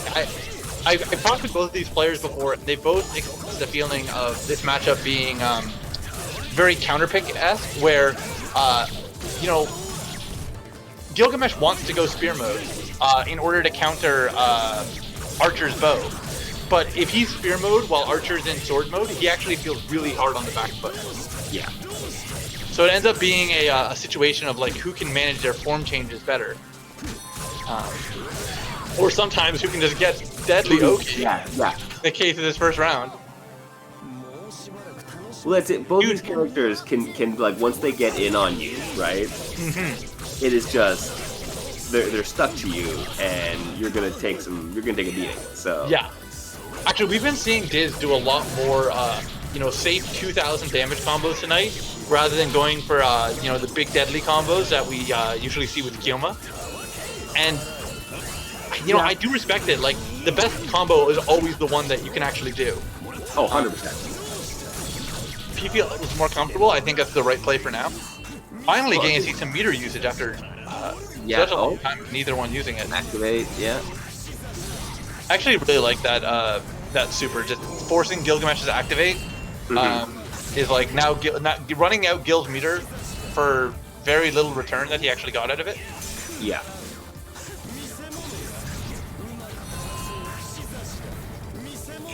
I'll talk with Diz after this because he might not realize some things that that his bow mode's actually a lot better zoning tool than I think he even realizes. Yeah. Well, he's been starting to use it way more defensively and way more as a zoning tool, and it's been tough to deal with. I respect it. The thing is that you don't need to hit with anything for 5C to cancel into a special. It's a very unique move. So if people are sidestepping your 5C, you're actually still able to shoot them. Yeah. Sidestep is not the best commitment, to be honest, in this matchup. But it's the one that we're right now seeing Koma get away with a lot. Yeah. I like this small stage choice, just sort of like accepting that Diz does feel more comfortable in sword mode, and wanting to play an up-close game feels like the right choice right now. Yeah, and this is what you'll see. Like, as soon as I went to a small enough stage when I was playing against Diz earlier on, he went into this hyper-aggressive sword mode, and I was like, oh, okay. And he was going for the big damage stuff, and you're like, all right, man. I guess it might be more of a stage option than it is necessarily a matchup thing for him. Which is definitely fair. I mean, if you're going to play a form change character, you want to make use of whatever form is best for the situation you're currently in. Yeah. You never want to feel trapped in your choices.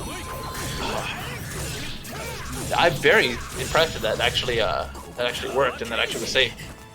I'll definitely send a message later and find out why.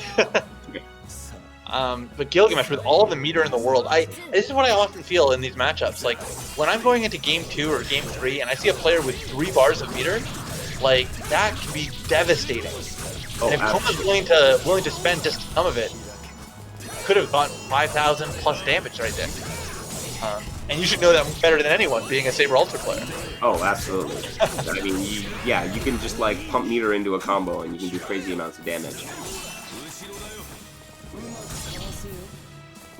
Well, yeah, and I actually noted that with your match against Koma, where it's like he constantly had the meter advantage, right? And it's like what do you do now, right? It's really hard to deal with. Yeah. You can do 1 RC. Yeah. Now maybe 2, right? Exactly, and the moment I say, okay, well now every button is hypothetically safe, it makes me so scared to do anything. Yeah. And that's really the power of these, like, this really open and freeform cancel system. Oh, I love this. Getting right back into it, actually. Diz is holding his own a lot better, but unfortunately, a little bit of commentator's curse right there. Oh, as he catches it right at the end.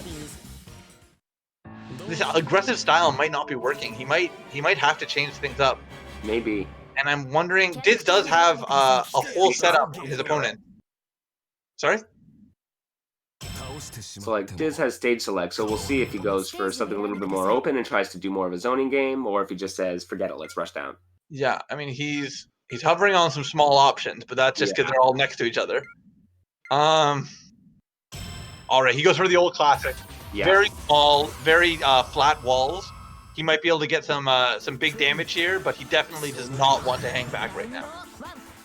He wants to push the advantage while he has it. Yeah, like you said, he needs to push the advantage. He needs to be in control of this match. So we'll see how he... And then, a little bit of taunting, just tiny arrows, not huge damage, but it does wrap up, and it really harasses the opponent to make an action. And then, yeah, exactly. The moment we see Gate of Babylon, he switches back to sword.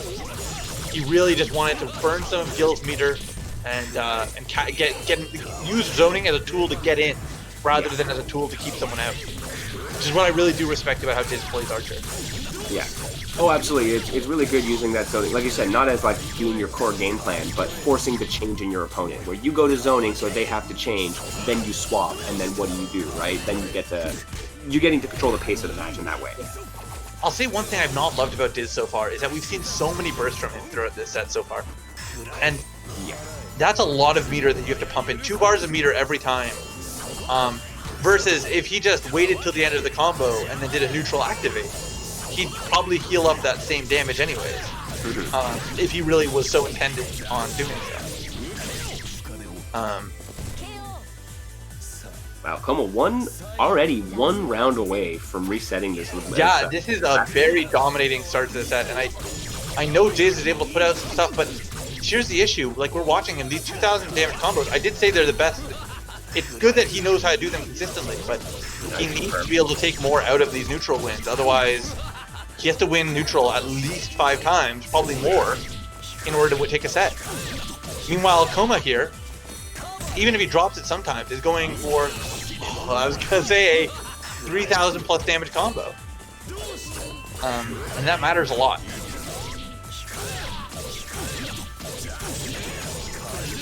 Oh yeah, here we go. Yeah, building up meter, gain some damage. Not a true combo, but... Ooh. Yeah, the negative edge, so important in this matchup. Now, he does have the ability to kill right here if he unscales, but unfortunately he misses it. Yeah. But he's healing up, there was nothing to do, honest. Well, that's going to be the beat set, actually, with a very convincing 3-0 for the first set. Absolutely. Diz is going to have to reassess the game plan here. Yeah, he has to go for something different, or this is not going to work out for him. his aggressive play wasn't dominating enough to like control everything, and his keep away is not keeping away enough. So I don't know. Like, what do you do here, right? Like, it's scary, and I don't know. I want to say the Russian is not working. Is how I feel right now, and going for more of a zoning play style, even just to give you time to sort of feel out your opponent, feels better. But again, that's not what we're getting. We're getting another small stage. Yeah. I think it might be a little bit to Diz's detriment that he's so dug into this playstyle right now. But he might have some ideas that we're not thinking of just yet. I don't want to sell him out. No, absolutely, right? Like, he is in grand finals, so he's able to, yes, he's shown that he knows how to play this character, and he was able to beat Koma the previous set. Absolutely. He didn't tap into what he did before, and this is exactly how he starts it. Good grab, completely defined the last set. Wake up grabbing and grabbing through Gilgamesh's pressure is what allowed Archer to turn a lot of situations into his favor. And it's interesting, like, you don't really have to fear either Gil or Archer's throw. I mean, they can't really combo off of it. But it's a hard knockdown, and it matters. Well, yes, it is a hard knockdown, and they get some setup off of it, so that's important. But, I mean, like, the alternative being taking a, 3.5, 4K combo is... Yeah, I see what you're saying. And it's definitely fair. I think that, I mean, again, we're going to, I feel like we're going to the next round, and we're seeing the same things that lost Diz the first 3 games of this grand final. Yeah. He's rushing in. He's so eager. Like, even now, look at that. For sure. Look at that. Full screen run up, like... It's so committal, especially because Gilgamesh only has to release a button to use his negative edge, and that's all he has to do to completely cover that option. And hey, this is coming from someone who I will full screen run up throw someone all the time. So of course, I'll use my teleport. I'm full screen. I think they're gonna throw projectile teleport every time. But the reality is, even if it's the feeling that you want to do it, we know Diz right now has to do something different. Yeah. He can't rely on what he feels is gonna work. He has to recognize what's been failing him and correct it. And it's tough. It's tough. He doesn't have a lot of time to figure this out. I really want to see a big stage choice. I want to see a commitment to a different play style, and he's hovering over it. Yeah. And this is exactly what I want. Go into bow mode, take your time. Absolutely. And it's not like Archer has bad corner carry. No. But right? Like, if he needs to get you to the wall, he can do it. So this is a small stage, but I'll give Diz this. This is a comfort stage for him. And if he's willing to change things up on this stage, that's also fine. Just to be comfortable with his combos, to know exactly when and how stuff will work. That's true. That can't be undersold. I do love big damage. I love it. 3,000 damage, spending hardly any meter. If nothing else, he's trying for bigger combos, and that already means fewer neutral wins need to be made, as long as he can keep hold of himself and not succumb to the pressure. Oh. Yeah, that was a big mistake by Koma, but he'll probably just make use of this meter right now, just for the sake of not wasting it. Yeah, you had to activate to keep it safe. You got the hit. You might as well burn it. Exactly. Like, at that point, like, you're really locked into that situation.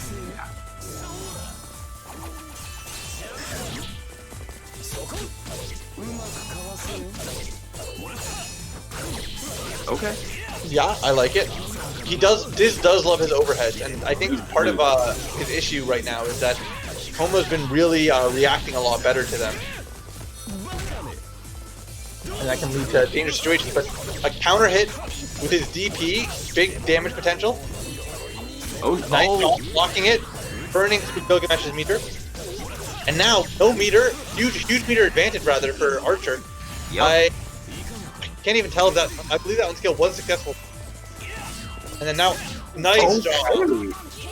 Up close, low heavy, but hey, it took the round, and that's what matters. That's what matters, 100%. Alright. Going for again, hit some bread and butter, 2200 damage combos. Nice. And great job. Gilgamesh wasting so much meter on these whiffed DPs, costing a full bar of meter each time. But again, that same option that seems to crush his Archer's overhead Dragon Punch. I'll have to look into why that's working later, but I hope Archer, I hope he realizes to stop using it so heavily. Alright, huge damage. This won't, no unscale. Forced to burst. I don't hate it, but yeah, just block, just full block. Yeah, just take the thing. All right, I'd go bow mode, honestly. If you get even if you're only one neutral loss away, I think that you'd be able to build. He actually should activate and heal up a bit. Oh, really? His grab? Wow. What happened there? He must have released before he got grabbed. Before he got grabbed, and then they came out, threw out the grab animation, and hit meaty? That is so dirty. I've not seen something like that pretty much ever, and that really recontextualizes how careful Diz has to be when he goes in. He knows it's not working. He knows he's nervous, and he feels it. Just this 6-0 is looming. That was significantly. It looks significantly more comfortable for Diz in that. He did feel more comfortable, and I don't want to deny that, but he still is missing something. I think he needs to be blocking more of these DPs. I think he needs to be waking up with Activate. I think he needs to be going into bow mode more. And I think if he can do those things, he can turn it into something great. But until he accepts that those are necessary right now, I think it's very hard.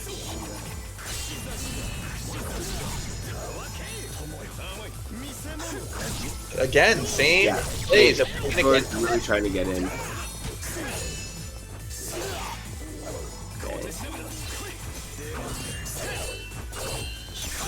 Nice grab. Beats out the jab from Gilgamesh. Nice. Little meaty medium there. Alright. Got the meter advantage. Cheekily gets the boomerang to come back. Oh, okay. Oh, unfortunately a neutral activate, so that doesn't actually let him out. Neutral activate has almost imperceptibly small amount of end lag, but it exists and it can get you punished.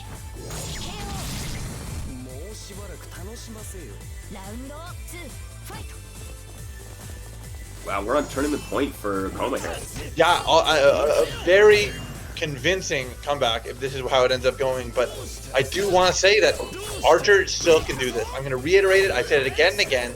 Take out your bow, build some space, and go for bigger damage. But if we see Diz run in and do another Helm Splitter, I think that's going to be the set.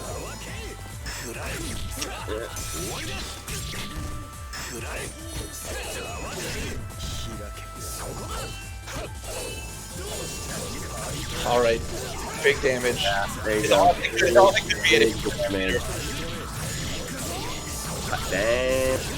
Archer, yes. Yeah. But the thing is, only 45 seconds on the clock. Like, you know, it's a fair amount of time, but he's got to start making plays. Yeah, it's more than enough to do it. Every time. Nice double jump. I actually really respect that. Baiting out the chain. All right, we got very few chances to make this happen. Oh. The moment he touches Gil, there you go. Counter hit. I'm gonna say it will be burst. A fantastic job by Coma. A very decisive 6-0 comeback. And that's actually gonna be the tournament for us, folks. That is. I was gonna say, Coma clearly not liking going into loser side and. No, what a decisive response he ended up coming back. And that's a tournament with a 6-0 after a down to the wire last round, game 5. We see a very dominating victory by Coma, and I think that was a big statement that I hope Diz remembers, and I hope Diz watches back these VODs and notices how we can improve. Fantastic play from him as well, of course. I don't want to undersell that. He's been improving so much week over week. And getting this far alone matters a lot. Oh, yeah, super impressive. Did really well today. Yeah, fantastic job. Second week of him getting second. And I think the first time he took a set off of Coma, he is adapting, he is learning, but he's not quite there yet. And I think next week might be the one. Might be the time we get what we've been waiting for. We'll have to wait and see. So I'm going to get Coma in here, and we're going to do a quick winner side interview. And then I think we've got some... Oh, Coma arriving himself. The man of the hour. Coma, congratulations. Yeah, thanks. I was like, all right, I'm just going to keep it as simple as kindergarten math out. You know what? That's all you need to do. You recognize his helm splitters, which we really thought was great. And what was that? I need to ask you right now, for the people, what was that chain during Diz's throw? Okay, so it actually makes sense. Once it happened, I was like, oh crap, that happened. But it actually makes sense how this game works. Is if there's something on the screen, like everything just freezes during a cinematic. Like even if you go in the training mode, you do like replay or whatever. Like the timer would just freeze on like the replay timer. So the projectile was still there. Like I released it right when he threw it. So the cinematic happened. The projectile was still in its spot, like in its same spot. And then after cinematic, it resumes. So everything else freezes, and then during the cinematic, and then the projectile. Then afterwards, projectile will go from where it was. Yeah. So that's what happened. The projectile it was still there on the screen. Mm-hmm. Well, it surprised us, to say the least. Yeah, it's surprising when it happened, but then I was like, oh, that makes sense. Like how the game works. I was like, oh yeah, that does make sense. Well, with as much comfort as you're willing to say, what happened this week? How did Diz get your number, and then how did you take it so dominatingly back? Like I feel like during the first set, I was just kind of just going. I may have just been like, I don't know what happened. I was just going for flash maybe or whatever. Like I was like, hey, I would have like hit this like infinitely. Yeah, it hit, but it was like a little bit. But I was like, I would have hit this loop. I would have hit like I just want to do all this stuff. I was in AM mode most of the time the first time, and I was just like, I'm just gonna go in and just like not store chains or anything. So I wasn't really playing the character right. I was automatic. So you just felt like you had to get some adaptation on your end, just even for your own character.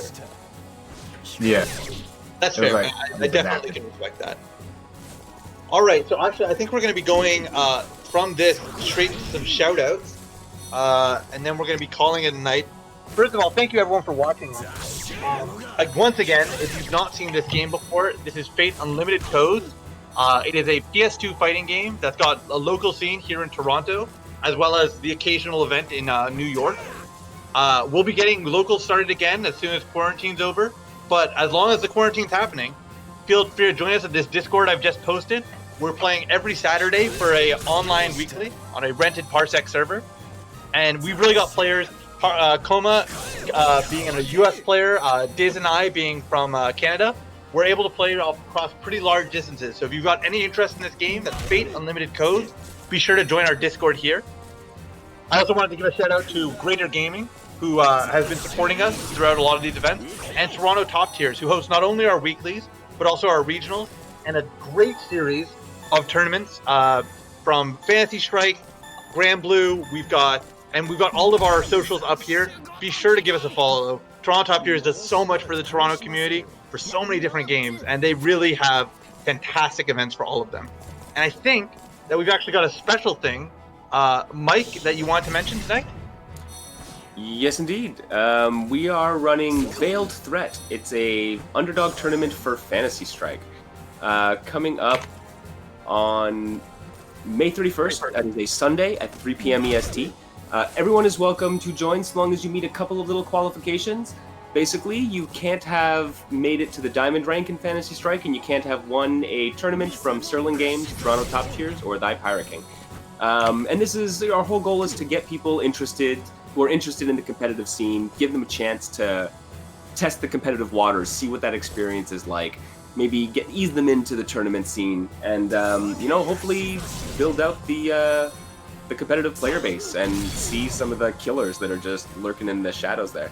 And that's exactly it. We've got so many people that just need a little bit of time to get into the game, and then they'll be able to perform at such a high level. It is an easy execution game, Fantasy Strike. It's one of the first big fighters that I got into. I know Mr. MKL, you feel similar, that you've really taken a liking to it because it's got so much depth for how simple the execution can be. 100%. It's like the stuff that you love about fighting games, that like back and forth between the players and psyching each other out. All that stuff is what Fantasy Strike tries to distill it down to, right? Where it's like you get to that experience as quickly as possible, and I'm all down for that. So, all right. So once again, I'll let everyone know. Veiled Threat is on your screens, May 31st at 3 p.m. We're going to be working with Toronto Top Tiers, I would assume again. So make sure you stay tuned to the channel. Yeah, go ahead. Yeah. No, I mean like that. I will be streaming that event. Yes, we will be streaming at Toronto Top Tiers. Fantastic. And if you want to stay up on any of this, you want to give Toronto Top Tiers just one more showing. Make sure to subscribe to this Twitch channel. Make sure to follow our socials and check back in here every Saturday if you want to see more Fate, or really many other days of the week if you want to see other great games like Street Fighter or Fantasy Strike. All right, I think that's where we're going to call it. Thank you everyone so much for watching. Congratulations once again to Coma, and congratulations to Diz and really a lot of great players that played today. I've been really happy with how much turnout we've been getting. Yeah, Diz improved a lot, so I did want to say. Yeah, Diz has been really on the come up, and a lot of people have been. And this is a really growing scene. And if you want to get into it, now's the time. It's still sitting in the chat. Discord, the Discord link is in the chat for Fate Unlimited codes, and we're gonna call it there. Thanks so much, guys.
涙の